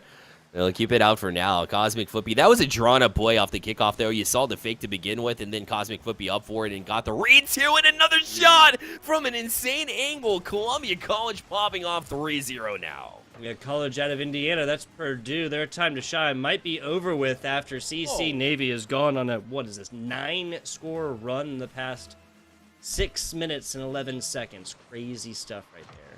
Crazy stuff. And another one right off the kickoff. Cosmic Flippy finds a third goal in, call this 45 seconds, Bearlight? Yeah, literally. He wasn't first goal. Like, yeah. That quick. I think that you're exactly right. So, like you see it, that's incredible work off the kickoff. That was just an easy one, obviously, as, that can get frustrating whenever you play so well against the top team. Hands down in NECC right now. And I say that in light of Northwood also being in the league, right? It's insane. But look, when Cryptic is doing things like this, I mean, what else can you do? Nothing else. I hear you. My goodness. Northwood's also undefeated. obviously different. The Northward's Correct. not in the Champ Scion division. Columbia College clearly on top right here, but also undefeated within their own right, correct? That's correct. Yeah, the blue. Northwood Whites is their secondary team in this division, but yeah, their main roster with Buddy Pirates. That's gonna be the other division, correct? Gotcha. Now have dropped maps as well, but not matches, correct? That's also correct. Yes, sir. So both these teams at the top in their own regards. What is that flick In from similar Cryptic? fashion as well. So still plenty of time left in this one. CC Navy has put up 5 across. We just have to look at a Purdue offense that's just wholeheartedly different, honestly. Especially because they've spent a lot of time on defense in this. This ball is going out, hands of Enchanter for the first time in quite a while, Bearlight. Let's just say that. It's out. They need 1 goal at least. Oh, that was an opportunity, but goes wide. And that's the opportunity you needed to kind of finish. And fortunately for them, it wasn't there. But like I said, Columbia can play a style that it can frustrate you. Like I said, you can blink and they'll have 5 goals, and that's exactly what happened here yet again. Columbia now looking to transition themselves. It'll be a Cryptic in the air deadly. still. And somehow they kept it out, though. I'm not sure how Purdue got the defense to work. Another pinch, and look as they just control things. Nothing gets past half field for Columbia. Yeah, CC Navy, I think they've what a banger from up top. Passes almost into points right there. Fantastic showing. Purdue's offense not quite dead yet. I think the CC Navy has just kind of turned up the tempo by about 10% right here and opted to pretty much live in the sky. Frequent flyer miles in the thousands by now for the CC Navy squad, and that's just in game number 3 right here. That's the first time this ball is sat down on the ground, gotten anywhere close to it in quite a while. So, another shot. My God, Purdue's definitely racking up. Again, Bearlight, not for lack of trying. Exactly. Put up multiple chances. Look at Cryptic is dancing his way towards the net. They are definitely trying to style on this Purdue team at 5-0. If they do that, I mean, we saw Purdue show up in game number 1, and the series is tied, so you don't want to get too fancy. You don't want to show off and showboat too much here, especially when you're at an even series. We know Purdue's capable of winning games. They clearly showed you that in game number 1. That being said, obviously game 2 might be over here at this point. Columbia with great control. I mean, game 3 rather, as they will take the 2-1 lead in the series more likely than not, and with lots of talent, lots of impressive goals here, to say the least. Cryptic definitely been the number 1 playmaker in my eyes as it stands here so far in the series. I can definitely agree with that. We've been looking at Cosmic Flippy, what they can do, but a lot of that was in game number 2. Not a fully abandoned Rule 1, so we will not publicly shame those 2 players right there, but if it had been, different story. Waking up. Cautionary finger, okay? Cautionary. There you go. I'm back up to the sky. I'll leave that one now. Enchanted. Trying to just get something on the board here for Purdue. Maybe turn things around here. Obviously a long shot when it comes to this game, but in the series, in the mindset, we talked about how mentality is just about everything in the world of esports. So maybe 1 goal to get things rolling into game number 4. And trust me, Purdue wants that now. This is going to be a long 12 seconds, but the timer ticks down. Cosmic Flippy tries to get it across for maybe another one. Swan will not be able to start an offensive sequence for Purdue, so they will not get that 1 goal that they were looking for to change the momentum. Columbia College with the shutout there in game number 3. Yeah, so with that, we're going to be seeing a Columbia College squad that is put up in a single game, both in game 2 and in game 3. More scores are at least equal to the number of scores put on boards for Purdue University thus far. We're just looking at a categorically different game 1 into the rest of this series. Yes, there was a solid little bit of fight put up. Game 2 could have ended 4-2, for example. This was just Columbia College racking up a couple extras there on the end once the Purdue University offense just poured it all into that O right there, all into that offense. No point in staying back and trying to field balls, because if you lose by 4, you lose by 6, you lose by 1, you lose by 10, it's all the same within the game. Looking at a game number 4 and match point against Purdue University. Exactly right. Backs against the wall now, and it looked like they performed better whenever it was open range, right? In a game number one, where it's like nobody knows what to expect, right? And they came out and shocked Columbia in that game number one. It'll be interesting to see how they really respond to having their backs against the wall. It's a totally different vibe completely. And for me, Columbia College has been in this position with a series lead plenty of times. They know how to play with the leads, and also they know how to play in general. They have Cryptic, the goal scorer, who can shoot from just about everywhere with high velocity. You have Cosmic Flippy, the insane mechanical player who can put everything else on net as well from nasty angles. So either way, pick your poison for Purdue. They're going to need a quick start here, and now a passing play, and they do start off with the first goal in this one. It'll be Jack to make it 1-0. So correct me if I'm wrong, please, sir, but the team that is struck first within each of these individual games has gone on to win that game, right? That's correct, yeah. Because when you think about it, Columbia College with the two to start off in the last two, rather, and then Purdue got the first one in game one. You're right. Interesting stuff. Interesting stuff. See how this goes. What I can almost guarantee you, dear viewer, not going to happen is that this score will end at 1-0. Personally, one of my favorite Rocket League scorelines to end at, but I don't think that's going to happen here today. We're just coming off, of course, 5 scores total previous game, and that was all from Columbia. 8 in the previous after that. So highest scoring affairs this has been indeed. Purdue getting a little bit of demo action in. Tell me if you sense a theme here. It seems to be the case, right? And I think you're absolutely right. It's not going to end 1-0 just because the aggression that both of these teams like to play with, and they're offensive-minded for sure. Columbia College also can get the lockdown defense based on their mechanics alone, but yeah, it's going to be a high-scoring shootout. You know it's going to happen.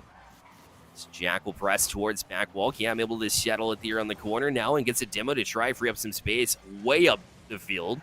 Way more than Cryptic should have been, but he'll take it. Look at this Cosmic Flip. He just floats it out.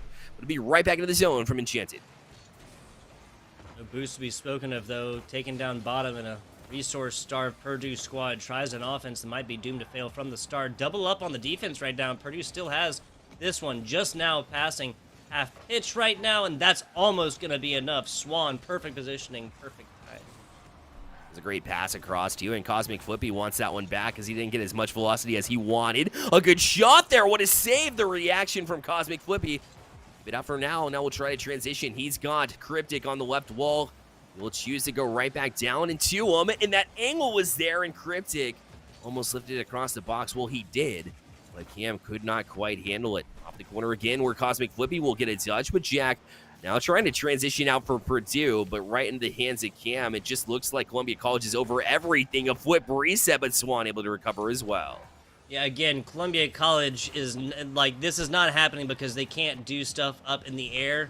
It is very, very fancy. Aerial, like, just mastery being put on right now from CC Navy, and Purdue is literally just staring it down and playing the same defense that they need to. There's not necessarily a change. It's not some wholehearted different look that you have to be coming in at. Hitbox definitely doesn't change when your teammates take it to the top. They're just literally kind of calming down here, game number 4. That was definitely part of their comms earlier. Nice out, and once again, that's Enchanted kind of putting on a clinic of exactly the difference of what Purdue has been going on right here. It's just minor differences, a little bit closer, but defenders do get to it. They do. Somehow able to keep that out for now, but Cosmic Flippy up for the read. It's there, across and in. Cryptic able to get to that one as Cosmic Flippy thought he had the read. He almost did, but it'll still serve as a pass, and a nice one at that, as they're able to tie the game up here at 1 in Columbia College. Again, it's Purdue. You can't be satisfied with just one goal because you know they're going to come at you. There's just the perfect setup tee shot off that wall. Perfect communications. Both members there. Everything had to happen. Everything had to go right for that to happen there, and it does. CC Navy striking back. Just past 100 seconds now, Bearlight. There is, and Enchanted will try to get it across for a pass. It'll fall into the hands of Swan, and he misses there. It's across Cosmic Flippy in. What a transitional play again. That's how quickly they can strike. Remember, if you make a mistake, Columbia will make you pay. Remember that. Okay, yeah. My goodness, yeah. 82 miles per hour. Excuse me, not kilometers, miles per hour, people. That means that ball is breaking speed limits on any public road and anywhere in the United States of America. Exactly. Give this man a ticket. As he has converted multiple times. Well, A good answer there, as Jack able to do his best Cosmic Flippy impression and put it in from a nasty angle. Enchanted able to set him up with that one. What a play. wow. Okay. Don't worry about speeding when there has been a murder. My goodness, Jack. Jack the Ripper. Seriously. Quite literally. Seriously. Goodness. Off the kickoff, it'll be Cryptic to try to leave it for Cosmic Flippy. He'll jump up the challenge Swan. It's there in the middle field. Yeah, I'm up at it. We'll get the flip reset to try and sit it off the bottom of his car to the back wall. The thing is, Enchanted rather found it. We'll keep it out for now. Cosmic Flippy to try and sidestep one. It'll be Swan over to the corner now. Challenging, but a little bit too slow on it was Cam. Cosmic Flippy with a quick half Flippy. Oh, Cam back up for it. Tries to get the double touch here to try to get a pass across, but not able to do so. It'll still hang in the Purdue end nonetheless. Yeah, 2-2 right now. I would love to see this go down to OT. We've already gotten Sextra Rock League game within 0-3-0 sweeps right now. I would love to see us go to formal overtime here, and then maybe a game 5. No favoritism here, though. Up to the top! Oh, that's just a little bit too high, but members of the CC Navy are actually way too spread out on this right side, or not spread out enough, excuse me, on that right side. Enchanted just can't quite get it. Swan abandoning back just a little bit too soon. No boost to be had. You didn't need boost to make that shot. Exactly, and sometimes a little bit too boost focused over ball focused, and that kind of, went to harm him. If Swan had just read the play and jumped into it without that boost, he would have been fine. But now Purdue will look to transition out. Cam to get one more touch. Almost had that read. Cosmic Flippy still up for it. A chance. They get it off the back wall for now, but Cryptic's still up for it. We'll get a touch off the back wall. Cam already up. Gets to another touch back towards the wall, but Purdue said no more. We're hitting the ground. We have overtime. Yeah, just hitting the reset button right quick. Formal overtee up top in game 4, and I'd have it no other way, Bearlight. Of course, that's what you asked for. That's what we get here in this one. Is now Cam play across. No teammate available, though. It's a bit of a blind pass. We'll just leave it in the hands of Purdue. But Swan, relatively loose hit there as Jack had to use a lot of boost to get up to that one. Now Columbia College is ready for the counterattack. It's Cam. Gets a quick flick past one. Oh. They're all lackluster on the back wall, and so it's going to be Columbia College walking away with this one, the overtime win, and will win this series 3-1. Oh, heartbreak for Purdue. I think that you could take that 30 seconds of OT, though, and just kind of, put it on YouTube and title it literally exactly how to slow it down, wait until you're ready to get ready offensively, and, to take out your attack right there, and then just to execute it, right? This is Columbia College literally just simply waited. Yeah, they gave possession early because they didn't need to. They wanted to come in, get boost, get position, and get fanned out as well. They just suffered horribly towards the end of that game on a situation that they didn't need to give up possession and could have gone forth and taken scores, not even push the OT situation. As it is, coming into this last one, 28 seconds is all they really needed to fan up right here, go up against 3 members that had nothing boost-wise, and they got everything done up the front. It wasn't one simple shot. It wasn't even 2 simple shots. It very rarely is at these high levels of Rocket League, Bearlight. Exactly right. And for me, I was thinking, coming into this, Purdue has no shot. And sure, they lost the series 3-1, but to keep it that close, the majority of the series, really, there's the one blowout. Or I think it was game 2, where it got really out of hand and Columbia really showed up, but Purdue stuck around and forced that overtime, right? Obviously, Columbia College came knocking, but for the first time in that series, like you had mentioned, the team that scored first did not pull out the victory, and in that case, Columbia College able to change that pace too and win it in overtime just purely from the fact of player talent alone and the way they were able to mesh together to get those passes off. Entirely fair. If I was Columbia, I'd be sweating a little bit, but feel good knowing that a lot of the mistakes that were made here, the reason why this game went on to a game number 4, that game 1 kind of warm-up game against Purdue, I think a lot of these mistakes were a little bit more obvious, so it's not something that you have to pour over the film on and then kind of come through. And at the end of the day, again, Columbia College, this is just a little bit of cleaning up of edges, Bearlight. There's not wholehearted differences. There's no roster changes. There's no, don't pick the school up and move it over to the next state, okay? Just simple things here to be fixed for the squad.